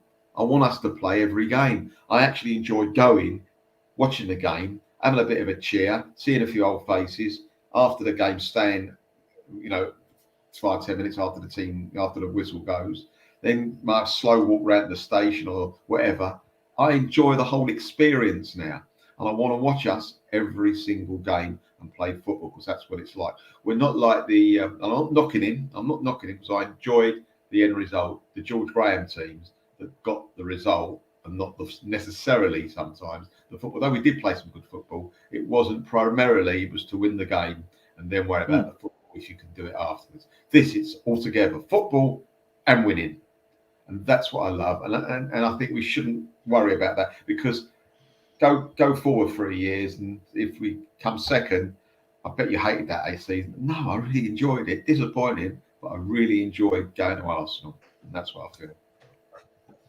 But yeah, and that's, I suppose, a good way to look at it, really, because if you put too much emphasis on winning the league, which is what we all want to do, I suppose the disappointment on the back if we don't. You're saying about being 5 points clear with 2 games left. Weren't we 5 points clear of in 4th place with 3 games left last season, and we still managed to finish 5th? So I certainly wouldn't be comfortable if we were 5 points clear with 3 games in the league. So I would need to be 5 points clear with 2 games left. I might feel a little bit more comfortable, maybe, if that was the case. But I still think that, regardless of all of that, Melvin, if we don't win the league, I'm going to be massively disappointed, because we may not have a better chance than this ever again in my lifetime. We may not, and that's what worries me. I mean, Tom, how do you think you'll feel? I know, you're enjoying the season. We're all enjoying the season. It's gone much better than we ever hoped it would. But now, in the position that we're in now, with 10 games to go, surely we have to win it, don't we? We have to. I think we will. I think we will. I think there's a lot of things gone in our favour this season. But as Melvin said, the most important thing is the style of football we're playing. It's an attractive football. It's almost Wenger-esque. And the crowds on board, everything looks great. We've got real good quality players. The youth's coming through. There's another line of young players coming through as well, which we're going to see in the next few years. If we do miss the boat and come second, it is to Manchester City, and they've been gobbling up everything for a few years now. So what could you do? But I think we've got our golden opportunity. I think we've got the bit between our teeth. I think Arteta's not going to let up. I think the mentality is strong. And for a young team, I mean, it's been unbelievable what they've done, but there's more to do. I'll be gutted, but I've enjoyed this season so much so far. And unlike you, Melvin, I don't want the games to flash past. I've played Match of the Day again and BT, all their coverage about 3 or 4 times since. So it's to savour the Martinelli goal, how he took that ball, left and right foot, interchange, the turn, the acceleration, the goal. I mean, these are key moments. Saka just being able to get his eye in, get past people, picking up balls from Ben White. These are moments that we're going to live right the way through the season and beyond. Fantastic stuff. I think we'll do it. I really do. I've got the belief. The thing is, Tom, and I kind of agree with pretty much all of that, but if we are simply just going to celebrate great football with nothing at the end of it, no trophies, then we might as well be Tottenham, because that's all they do.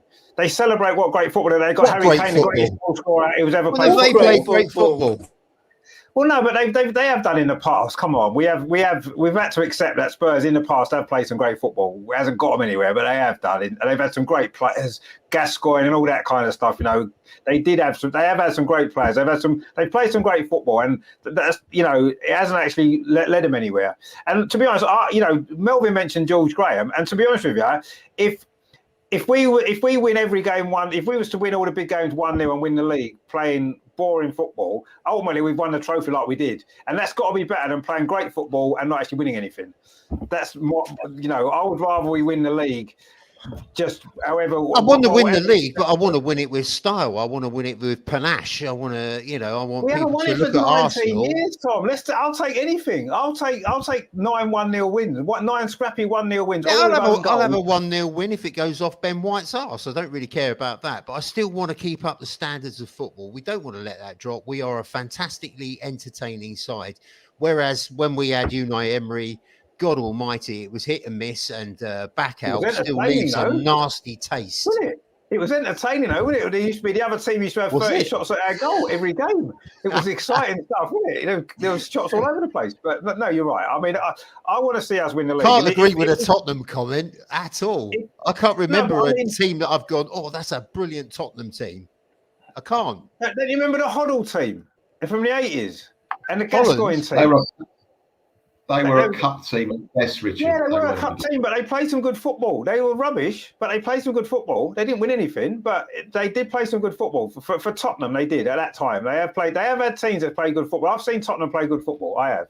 And it's been quite funny because when they play good football, their fans get all excited, and it's like, well, I'm sorry, but you haven't won anything, so what's the point? You know what I mean? Win a few games 1-0 that you need to. You win what you need to win, and then it's more important ultimately than being a great. Look at Newcastle back in the 90s when they were winning games 4-3 and then losing games 4-3. Everyone loved watching them, brilliant football, but they didn't end up winning it, did they? They came second. And I'm sure they would have traded some of them 4-3s for 4-3 defeats for a 1-0 victory here and there to have won the league.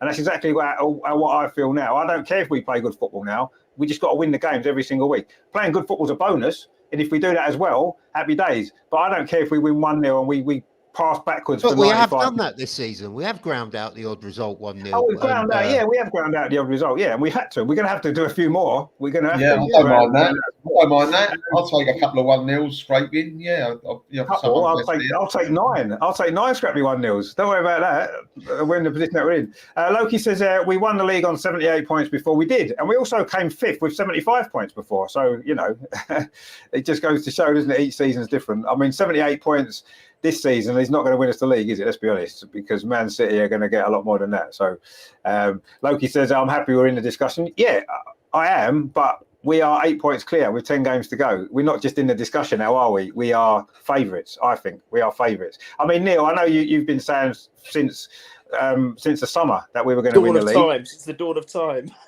Yeah, you have. Yeah, I can't remember a time when you didn't think we'd win the league. So that's how long it's been. So I mean, seriously, I mean, if we did come second, and it's still been a great season. There's no doubt about that. Regardless, right? It's been amazing. But if we come second, there is going to be disappointment, isn't there? There will be really serious disappointment. I'm going to be gutted. Actually, I'll be honest. I was going to use the same word. It'll be gut wrenching. Complete, utterly gut wrenching. We are in such a fantastic position. What Tom said made sense, and what you guys said earlier about were you, Rich? You were saying things have gone our way this season. They have. Yeah.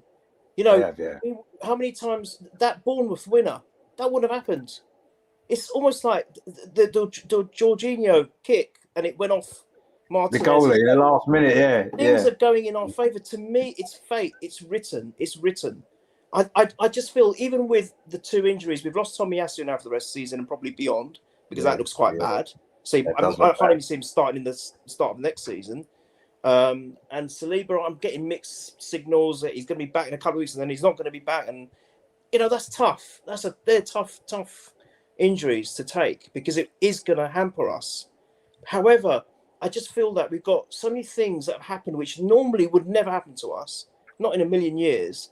And it's almost like something is written, something, I feel it inside me. And, I speak to other people saying, nah, this is ours. There's a certain fate about it this season. And you know what? I think we have played more than our fair share of good football. I'm more than happy with seeing a good performance, first and foremost. And then if you get a win, great. But you want to see good football. You want to go into all the fans that have to, travel from far and wide, have the difficulty getting tickets. They make the effort to get to the stadium. They do it week in, week out, home and away. They deserve to see good football, especially a club like ours. The way that Wenger came in and revolutionized the game. It's our brand almost. We're branded to play good football. So you want to see that. But you know what? I think we've had our fair share, and I'm kind of mixed with this. And I'm a bit both with you guys and with Rich. I don't care if we get out of the last 10 games, if 6 of them are scrappy 1-0s, and only 4 of them are attractive wins. I don't care.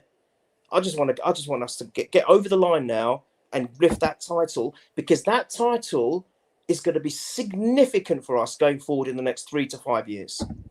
Huge. And I don't know. I think this team of characters has got the mental strength, even if God forbid we do end up getting second place and we don't lift it. I think they'll be hard as nails to want to have that hunger to go forward next season and go one better, or do well in the cups as well, whichever combination it is. But I still feel that winning it is going to be far more significant in a positive way, because they'll taste hunger.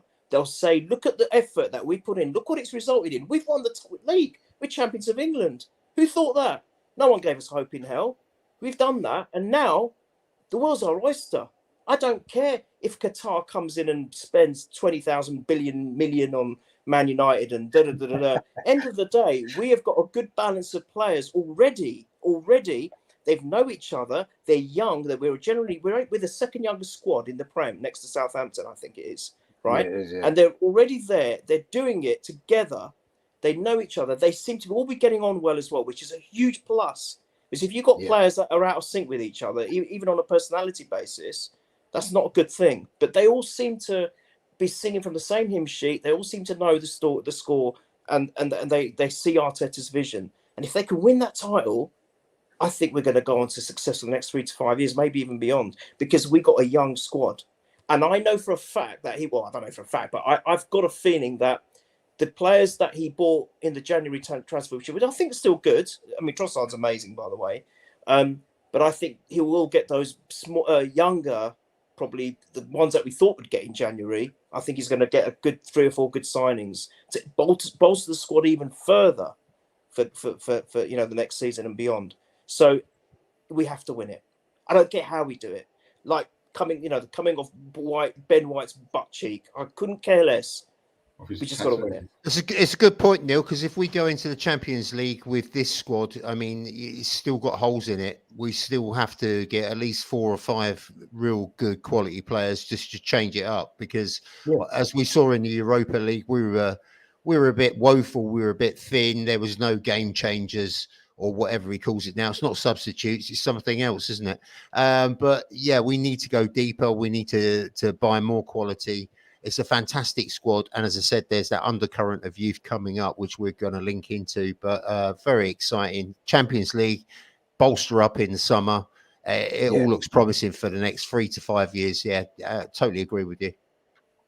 It does, yeah. And I mean, I always felt a little bit frustrated that we, back in the late 80s, we ended Liverpool's domination. We should have dominated for the next 5, 10 years after that. We didn't. We let Man U in. We had that great team, the Invincibles later on. We should have dominated the league for 10 years and we didn't. And I want to see us now, we've got the opportunity now. Everything seems to be in place. Like you said, a young team, a young group of players, a young manager, and with the right players brought in to add to it, there's no reason why we can't now enjoy a period of success to match anything that's happened in the past in the club's history, in terms of the length of time that we can be successful for, because we've got everything in place. Previously, maybe when you look back on it, some of those successful teams that we had, maybe a lot of the players were at their peak at the time. The Invincibles is an example of that, and then maybe it wasn't going to be able to continue for much longer. You know, the George Graham team was young, but for some reason George decided to get rid of them all and replace them with work courses instead and whatever it was. But we've got the opportunity now. Everything's in place for us. And yes, the only thing against us is the fact that Man City have still got all that investment. Newcastle have now got this investment, and other clubs may well get that as well. And that's going to be a battle that we're going to have to fight against as well. But everything else for us, and you're right, I think it's our time. I think looking at the things that's gone our way this season, it feels like fate, like it did with Leicester that season. How many things went Leicester's way that season when they won the league? I remember sitting there watching the games thinking, it's not going to last. They're going to end up losing 4 or 5 games. They didn't. They kept winning. They kept sneaking games 2-1. Jamie Vardy fall over, get penalties right, left and centre, and everything went their way. And I agree, this season, it seems as though lots of things have gone our way. And, you know, Ten Hag got a lot of stick when the comment he made last week about our injuries. Or maybe the injuries not quite so. We've missed some big players.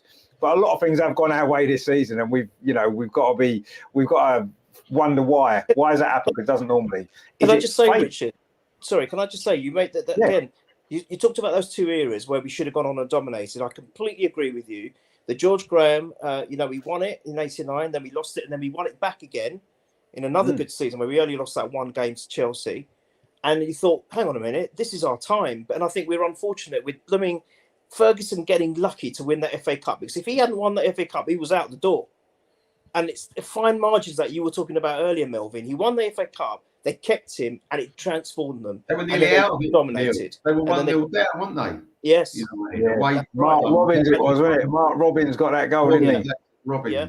That's it. So, and then they dominated. So we were unlucky there. Then we had, as you said, we want the Invincibles, but then it was the stadium that crippled us. The stadium crippled us. And Chelsea. Financial power. And Chelsea, yeah, Mourinho coming along. So I think we got lucky. However, this time's different because, like you said, some of the players might have been at their peak. It's generally a young squad. We know where we are. We've had the experience before. We've got no stadium worries. We've already got the stadium. It's all there and dusted. The foundation is already there and laid. It's just for us now to make the Emirates our home, which I think it's starting to, Melvin, I think you'd agree. It's starting to feel more like home, like Highbury always has done. And it got that good feel factor with the fans. Everything seems to have worked exactly at the right time for us. Right from the fan base, all the way to the tea ladies, or I shouldn't even say that, should I? Tea people, tea persons. Tea dems. Yeah, Can't say anything now, can you? No, you can't say anything. It's ridiculous. Can't say a word. God, I'm going to get done for that. But it's like everyone's offended about being offended. Yeah, exactly. I just feel that it's the formula is worked, and I think it's our time now. Really do believe it. Neil, I'm just looking through the Man City side. Sorry, Rich. I'm just looking for. We said about 3 to 5 years. Think of the players they're going to have to replace in that time. De Bruyne. Who else we got? Gundogan, he's going to have to go. Riyad Mahrez, Laporte. We've got a really young team that could go for the next 10 years. When you look at City's team, they're going to have to buy really good quality players to bring in. The worry is they'll be replacing all those players with our players because they'll just offer us 100 million for a lot, each one. And Pep will end up buying half our team. They'll try to replace those players. They'll get De Bruyne. Who's going to replace De Bruyne? Martin Odegaard. There you go. That's that deal done. Arteta won't allow it. Arteta I had a discussion with Jerome tonight. How much would you value this moment in time, Saka? There's not a value on him. I wouldn't be. If someone came and said, "How much would you sell him for?" No, he's not for sale at no price. You could offer me £1 billion and you're not getting him. He's not. Well, he's not. I said to Jerome, you know what, Saka, he must be worth about 150 million. He goes, Dad, would you sell him for that? I went, no. He says, so how can he be worth that then? Yeah, he's not worth. There's not a value on him. You can't put a value on him. You're right. You just can't. I mean, Loki's just put one on him. He says 300 million, but I wouldn't even. I think 300 million's too low. It's too low. £1 billion. I wouldn't even sell him for £1 billion. Seriously, I wouldn't. Because you're never going to replace him. You cannot replace Bukayo Saka. So it doesn't matter how much you sell him for. He's irreplaceable. And Man City can offer whatever they like for any of our players. And I don't know. We'll have to see what happens if they did. Club now, Richard, are we? We don't have to be a selling club, no. But everybody's got a price, unfortunately. And, we'll have to say. Hopefully that doesn't happen. But that would be my worry. Those players that you mentioned there, Tom, that need replacing, we've got the players to replace them because that we've already got them. You know, Arteta won't allow it. People like Saka, they're not going to move. They've grown up. What was he, 10 when he went to Arsenal? No, I don't think Saka will ever leave. I don't think Saka will. But I do feel there may be some others that with the By right the way, offer, it's 110 million euros on transfermarket.com. Buy him. You're selling him. We'll have 110 million euros. Who's that? Saka? Is that Saka? Yeah, Saka. We'll chip in and buy him for the channel, and then we'll never ever sell him. We'll just keep him forever. If we chip in a few quid each, we'll be able to get him, won't we? This is the thing with bringing the Hale End boys through, because they just grow up with a bit like Rocky Rocastle when he came through. He embodied the club, didn't he? Young player, bled red and white. And this is what Arsenal have been lacking. We had some fly-by-nights. We had the Aubameyangs, the Ozils. They didn't bleed Arsenal. It was there as a money-making exercise. With these young lads that we're bringing through, they are devoted to the club. They love the club, and it will take wild horses and a truck full of money to get rid of them. And they won't go. I swear to God, I can't see Saka ever leaving the club unless the club decides he's fulfilled his purpose. Tom, no, I don't think Saka will. I agree. I don't think Saka will leave. Saka's going to be the new Tony Adams in terms of he's going to stay at Arsenal his whole career. 100% he will. Some of the others, I wouldn't be surprised if a little bit further down the line, if big money comes in, they may be tempted, one or two of them potentially. Not the Hale End boys, but some of the others that's been brought in potentially. I wouldn't be surprised. I'm going the other way, Richard, to you. I mean, you talk about the Hale End boys. Obviously, they've got Arsenal in their heart, their DNA. But when you look at someone like Odegaard, are you trying to tell me he would want to leave the Arsenal? It's only even doubled his money. He's living the dream, isn't he? Yeah. He's a guy that's... he's living the dream at a minute, yeah, 100%. He was living in that caravan because he couldn't find where to buy a house. He was going to so many different places, right? Yeah. And all of a sudden he's come to a club. He's been made captain. He's captain of his national team. He's made captain of a team he's only played for a year, come on loan. The crowd love him and he loves it. He's the last one on the pitch. He enjoys walking around the pitch at the end of the game.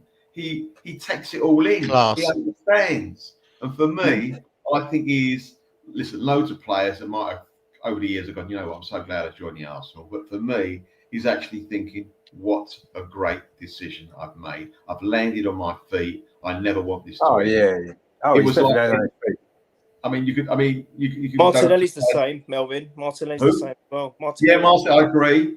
Going back, you had people like who was it we signed? We signed Winterburn as well. I mean, players from lower league, like they were Arsenal. They loved it. It was like for the club, and the crowd realised that, and you get other people like even I can't think of the guys who on football I'm thinking of. I know that something like Seaman at QPR doing all right. Could he believe he come to Arsenal and what a career he had? He must be pinching himself, and I think Odegaard must be pinching himself. So do you think that, Melvin? You're wrong. He deserves it for the effort, for his skill, for everything about him. And for Arteta to give him the captaincy, I never saw that. I'm sorry. I know he was a captain at international level. I never saw that. And he's been a better player. May not be because of it, but since he's got the captaincy, he's as good as he was. I think he's twice as good now. I mean, do you think, Melvin, right, having said all that, right, you know, going back to those players that you mentioned, like Winterburn and Seaman and all those players, Lee Dixon that came through, you know, they all, and along with some of the players like Tony Adams, all of those players made, 400 odd appearances, Martin Keown, 400 plus appearances for Arsenal, right, didn't they? And those days looked as though they'd gone because nobody's made anywhere near that number of appearances since, have they, in all those years in between? So, do you think now then that with this squad then saying all that, do you think that there could be maybe 5 or 6, 7 of these players that go on to make 400 appearances for Arsenal, 500 appearances for Arsenal over like 15 years? Do you think that's what's going to happen as it did back then? How many Saka's made for us? He's 21. Well, Saka's probably made 200 already, near enough, I would have thought. That's what I'm saying. So he will. You'll put a little tick by his name if you like. Yeah, he will. I wonder if he will. David O'Leary's record is going to go. Saka's going to break it, I think. O'Leary's record. You reckon? Do you think so? David O'Leary will be delighted. Yeah, he will. Yeah, there you go. Great impression. Right. We're forgetting another thing. We're forgetting another thing about the future. I think we've got the best academy at the moment in the Premiership. Yeah, Tom mentioned that before. Yeah, Easy. Yeah, we have, yeah. Hands down. So they're going to keep. But where churning they're all out. going to go, if all this current team stay for all them years, like we say they're going to do, and we're going to be buying players in for the Champions League, where do all these great youngsters of ours go? They're not going to get in our first team because are they going to get past the likes of Saka and Martinelli and Trossard and Erdegaard? Are they going to get in the team? I think they will. They'll get their chances sooner or later because we'll be gunning for 4 competitions, Rich. Don't forget that. Thing is, only a small percentage of these youngsters make it anyway, and you can have the best talent in the world. They've still got to do it on the big stage. We're all struggling with Reece Nelson. We all want him to make a really big success of his career, but he's blowing hot and cold. Saka is one of those players that comes through every now and again. Very rare. He's a diamond of a player. He's been bought through the academy, and he can actually do it on the big stage. The bigger the stage, the better. And it's great to see. There are going to be casualties. Reece Nelson, we're not sure whether he's going to stay or go. I'd keep him on for another couple of seasons. Maitland-Niles was one of these players who promised a lot and gave nothing back. So you're going to have these hits and misses. But if you've got the real quality, can you imagine finding another Saka in the academy? He's going to get his chance. We're in enough competitions. And the other thing that I want to add as well is because if we win this Premier League, you know, where we struggled to get players through the door when we were looking for transfer targets, they kind of drifted off elsewhere. I think we're so much more saleable to a player, so much more attractive. The style of football we're playing, the ambition we've got, the young manager, it's all going for us. Regardless of where we wind up this season, the next 5 seasons look brilliant.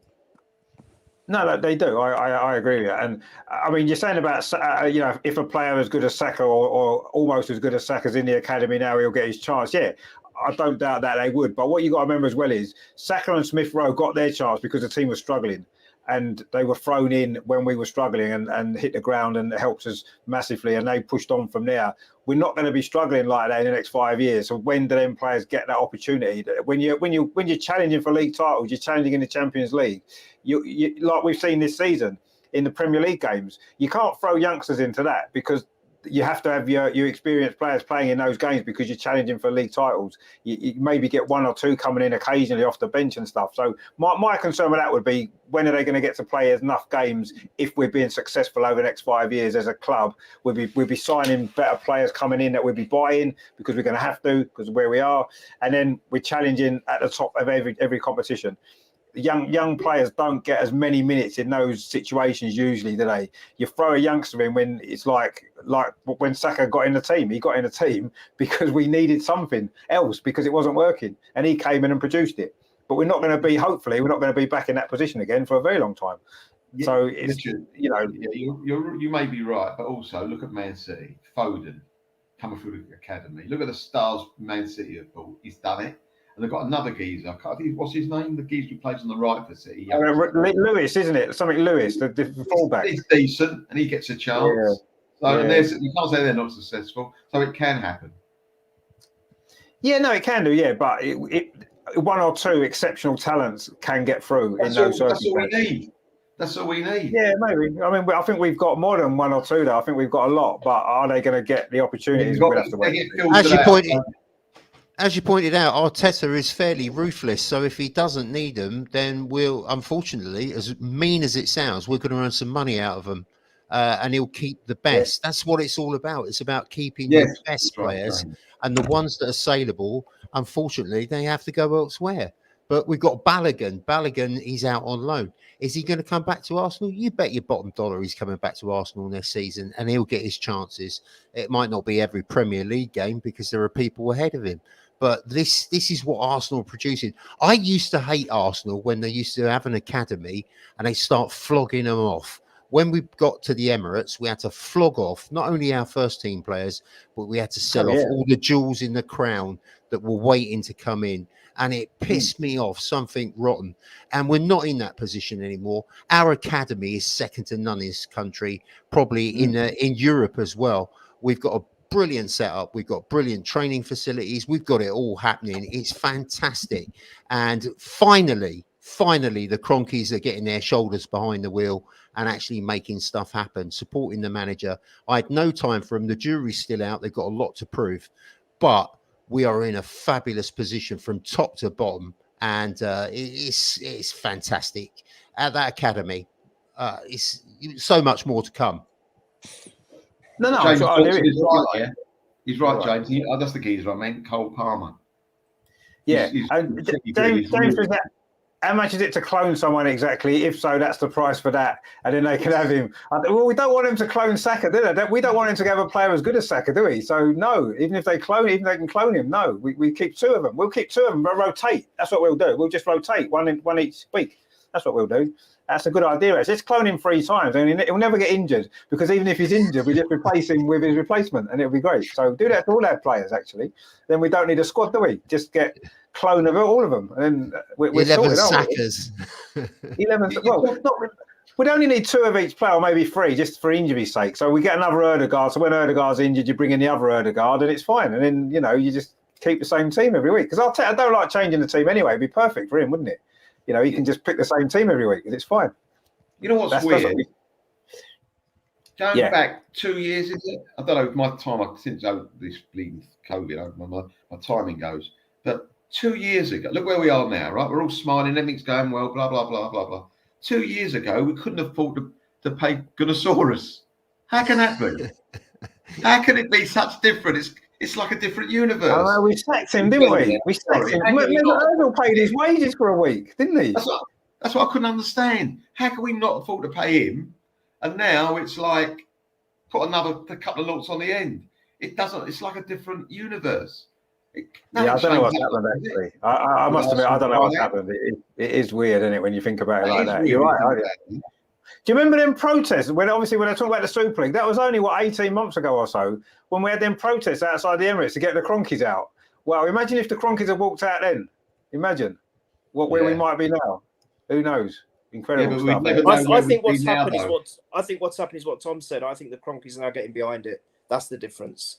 We weren't able to break in the first place, though. Were they not always behind it? I'm not sure. It's taken them forever to understand the English clubs, the English fans. They just thought they were going to walk in and walk out with barrel loads of money, and everyone would wear it. But the passion in this country for top flight football is bizarre, and I think, as I'm not belittling the Americans, because it's really, candy floss and hot dogs, isn't it? They're sporting events. They're quite happy with that. People coming out with pom-poms and all that sort of stuff. It's a different brand. It's entertainment of a different kind. This is sport. This is hardcore sport for the devoted sports fan. They never got it. They just thought they were going to come over, throw a few quid here and there, take a lot more back to America, and it didn't work out. Suddenly, when they came up with the Super League and they were round the table giving it Charlie Big Potatoes, and the fans sort of went, no, enough is enough. They suddenly understood the English game and the English fans. And then they thought, hold on a minute, we've got a chance to make money. We're going to go back to front here. We're going to shape this club, and we're going to do what we do with our American franchises, which is build a club. And that's where they've started to get it right. They've proven nothing yet. This has to be sustainable over the next 10 years, and they have to show the same sort of passion that the fans are showing. And that was another thing. Stan Kroenke was bloody invisible. And in this country, we like our owners to actually hate Abramovich, but he was always there. Always visible. Always there, putting his money in. He wanted success. That's what we wanted. And at the time, we would have taken him. He was offered Arsenal, and then someone whispered in his ear, and he went to Chelsea. Imagine what a state we'd be in then. But getting back to the Cronkies, it was a toxic time. They really effed it up. They really made one mistake after another. Raul, Sven Mislintat, Unai Emery, Gazidis. I mean, come on. Now it's a blank page. We start again, and that's how it should be. We'll see how it goes 5-10 years down the line, and then we can judge the Cronkies, but not now. Correct. They made very bad decisions. The Cronkies. They were running Arsenal from another country, which is very difficult to do. And only at the end of the season or whatever they saw what was really happening. they had these guys. They had salesmen working for the Arsenal. These guys in top positions were just great salesmen. I've had people that I've interviewed. Not that I'm a top guy because I work with charity. I do like this homes thing. We've had people, for example, I'll give an example. A guy came to us. He was the greatest salesman in the world, and his job was to manage the block of flats that we help run for the old age pensioners. Right? It's shelter accommodation. He was brilliant. And we said, he went out of the room. What do you think, guys? Him and his company's going to take over the management because we were doing it on our jack. And we all said, like, if he could do 20% of what he said, he'd be brilliant. He did 0.5%. And yet we believed everything he said. Yeah, and I think the Kronkers were taking him with this corporation speak, if you like, if there's such an expression as that, talking the big talk, giving all the right words, getting out all the charts. Football's a game played on the pitch. Yes, you need something off the pitch to get it right, but they were sold a dud time after time after time. And it's not just they didn't want to put their money in; they put their money in my opinion, to the wrong people. To the wrong people, yeah. And that's what 100%. Killed us. As much as what you said, Tom, I agree, totally agree with what you said. But I'll add on to that, they spent their money. They put their trust in people to spend their own money that they should never have done. Yeah, totally agree with that. Again. Yeah, 100%. Yeah, no, you're 100% right. And yeah, it does look as though the penny dropped eventually. And this is why we're in the position that we're in. And James makes a point of, he says, we're going to need Ødegaard because when Man City get relegated and sanctioned, he's the conduit intermediary for our Haaland transfer. Neil knows it, so we've spoken about it before. Well, I mean, he may well be, mightn't he? Because they're good friends, of course. James says there, stockpile them, talking about the young players, stockpile them like Chelsea and loan them within the league to take points off our rivals like Chelsea have done for the last decade and a half.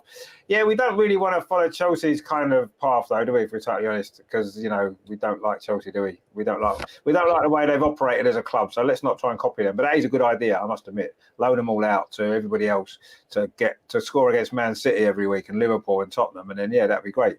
And that'll be a good deal, won't it? But let's see what happens. It looks set to be an exciting time, doesn't it, the next few years? I must admit, up until very recently, I thought the glory days, if you like, were in the past.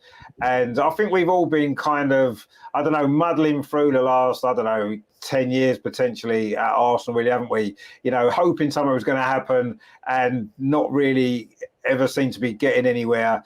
And I've kind of got to the point where I thought, you know what, I think that all those great moments that we'd experienced before were great, but they'd always be in history and we'd never perhaps get to that level again due to the way football was heading and where it looked like our club was heading. So to turn things around, as Melvin said, so quickly, it's amazing when you think about it, how quick, things have changed, because even a year and a half ago, things were not great, were they? It was pretty bad.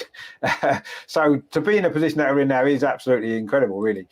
James says there, Maitland-Niles won the penalty against Spurs to make it 3-3 at the weekend. Bloody brilliant loan, in my opinion. Well, yeah, even though it wasn't a penalty, but yeah, he was the one that was kind of fouled, if you want to call it a foul. Colonel says there, loan our youngsters out to score against the big six. You make sure your first team make sure our first team struggle to do that. Well, yeah, exactly. I mean, that is what Chelsea have done. And I suppose it makes sense, doesn't it? If you've got great young players and they're not going to play for you, lend them out to Crystal Palace and clubs like that, Southampton and whoever, Brighton and places like that. So, yeah, maybe that's what we'll do. But that's all for the future. For now, we've got 10 games left to enjoy, hopefully enjoy most of them. And maybe we'll be sitting here at the end of May, beginning of June, looking quite smug, actually, which would be quite nice. Well, especially Neil. Neil can afford to look smug at the end of May, if that's the case, because he predicted it all along, and maybe I didn't believe him. I must admit, I thought he was off his trolley actually at the start of the season, but he may well be right after all. So we will have to take Neil. Many people think I'm off my trolley, Rich. Don't worry about it. Well, not now. I mean, maybe at the start of the season, some of your predictions seemed a little bit wild, but you've been right. So let's go with it. But yeah, so I mean, we're getting down now, aren't we, to the nitty gritty end of the season. This is where it all matters now, isn't it? We've got the international break, and then after that international break, we are back with a bang, because April is looking huge, isn't it? Look at those fixtures we've got in April: Liverpool away, Man City away. We've got West Ham, we've got Southampton. We've got some difficult games, and I think at the end of April, You said Southampton difficult. Well, no, they're fighting for their lives. You've seen how well they've been playing. They're not going to be an easy game. We only drew with them away. That's going to be difficult. All the teams at the bottom fighting for their life are difficult teams to play at this point in the season because they're fighting for everything. They'll be kicking lumps out of us. They'll be fighting and scrapping away. It won't be easy. None of them games are easy against them sort. You'd rather play a team in mid-table that's got nothing to play for because they don't give a shit. You just roll them over. The teams that's fighting for things, they're the worst teams to play in April and May because everything is something. Like no one wants to play us because we're fighting for the league and we'll be better giving everything. No one wants to play the teams at the bottom end for the same reason. Especially how tight it is. There's about 8 teams that are fighting relegation, and we've got to play most of them in the running when you look at it. So it's not easy. I'm telling you, they're not easy games. They're a difficult. Look at Bournemouth. You know what I mean? Look how difficult that was. And they were in the bottom. They were bottom of the league when we played them. And we nearly dropped points. So that goes to show, doesn't it? You can't take anything for granted in this league at all. We've got April is a big month, and we finish at Man City in April. And if we're still top at the end of April, I think I'll be in Neil's seat in that week and saying, yes, we've won the league. We can start celebrating. But it's a big month coming up, April. It's going to be exciting. It's going to be nervy, and it is going to be, hopefully, really, really, really, really, really good to see. And hopefully we'll end the month where we are now, which would be amazing. So that is the Arsenal review. And that was we had a bit of fun as well. We got knocked out of Europe, but we don't really care, do we? Because we're top of the league, 8 points clear, and it's great. So yeah, that is it for this week. Melvin, thank you very much again for coming on. Hope you've enjoyed the show. Yeah, thanks, Richard. Really enjoyed it. Yeah, very good. It's a bit of a break now, so international break, yeah. Take up cricket for a bit. Well, it's just time to have a little breather, isn't it, for a couple of weeks? Have a breather and then come back stronger for the final push, which is going to be a big push. So I think we need a week off. I think it's going to do one bit of housekeeping. Thanks again, obviously, for having me on. Really enjoyed it with Neil again and Tom. Brilliant, Tom, as always. Neil, brilliant. Not Richard. No, I mean with you as well, Richard. Brilliant. Just to say, on Wednesday I've got another Hybrid Matters show. This week. Yeah, this week. I've looked. Brilliant! I didn't know that. Excellent. I have to set that up. Yeah. Which it's not a shock. I've got another brilliant guest on. I can't believe where they're coming out of the woodwork from, but they are. So I've got another one coming on this week. There's possibly 2. They do work together. These 2. I've known them for quite a long time. One of them's agreed, and the other one, because someone on the weekend who's supposed to be on, something personal happened. He can't make it. No problem at all. These things happen. So. So one of them I spoke to today said yes, and the other one is partner in crime is going to let me know. It's not Ant and Deck, is it? It's not Ant and Deck, is it? It's close. It's Deck and Ant. They're the ones that are not well known. Anyway, that's Wednesday. I'm looking forward to doing that like normal. Oh, that's going to be good. Look forward to that. Done. Thank you so much. I didn't know there was a Wednesday show. That's even better. That makes it even better, doesn't it? Because I love the Hybrid Matters. Is great. So definitely. Don't miss that one. Tom as well, good to see you again. I'll say it's been a while. Good to have you back. Hope you've enjoyed it. I have. Thanks for having me. It's been fun. It's always a good chat, bit of sparring, verbal sparring, bit of a laugh. So I love it. Yeah, that's what it's all about. That's what we hope it's going to be like. That's what we want it to be. And Neil as well, good to see you again. Hope you're feeling a bit better as well. Thank you. I am. I'm starting to flag a little bit, so I'm hitting that wall again. So good timing to end the show, so I need to leave.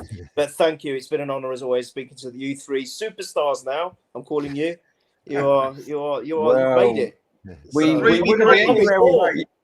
wouldn't be anywhere without you, Neil. You make the show what it is. So I don't know about that. But no, honestly, it's been an honour and pleasure.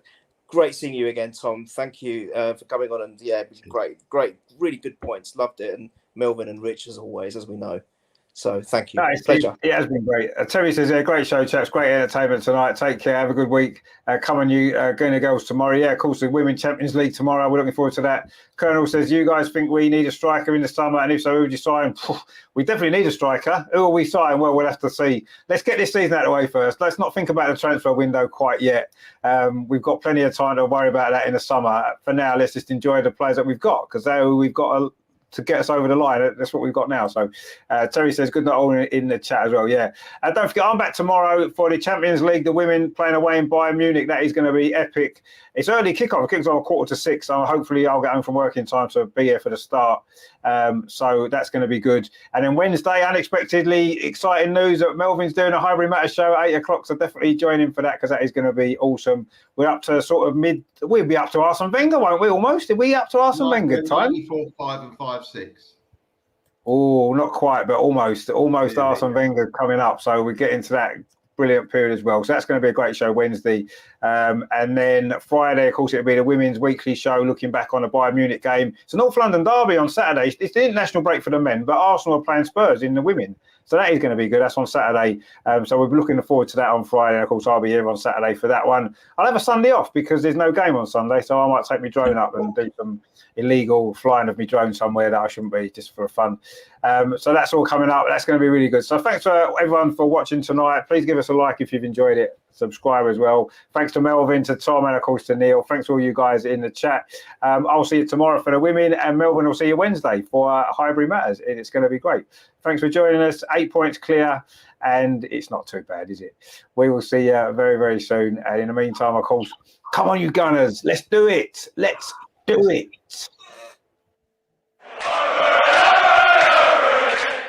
Real Martinelli. It's now with Granit Xhaka. Is it going to be the third goal? It is the third goal. Granit Xhaka with it. That seals it.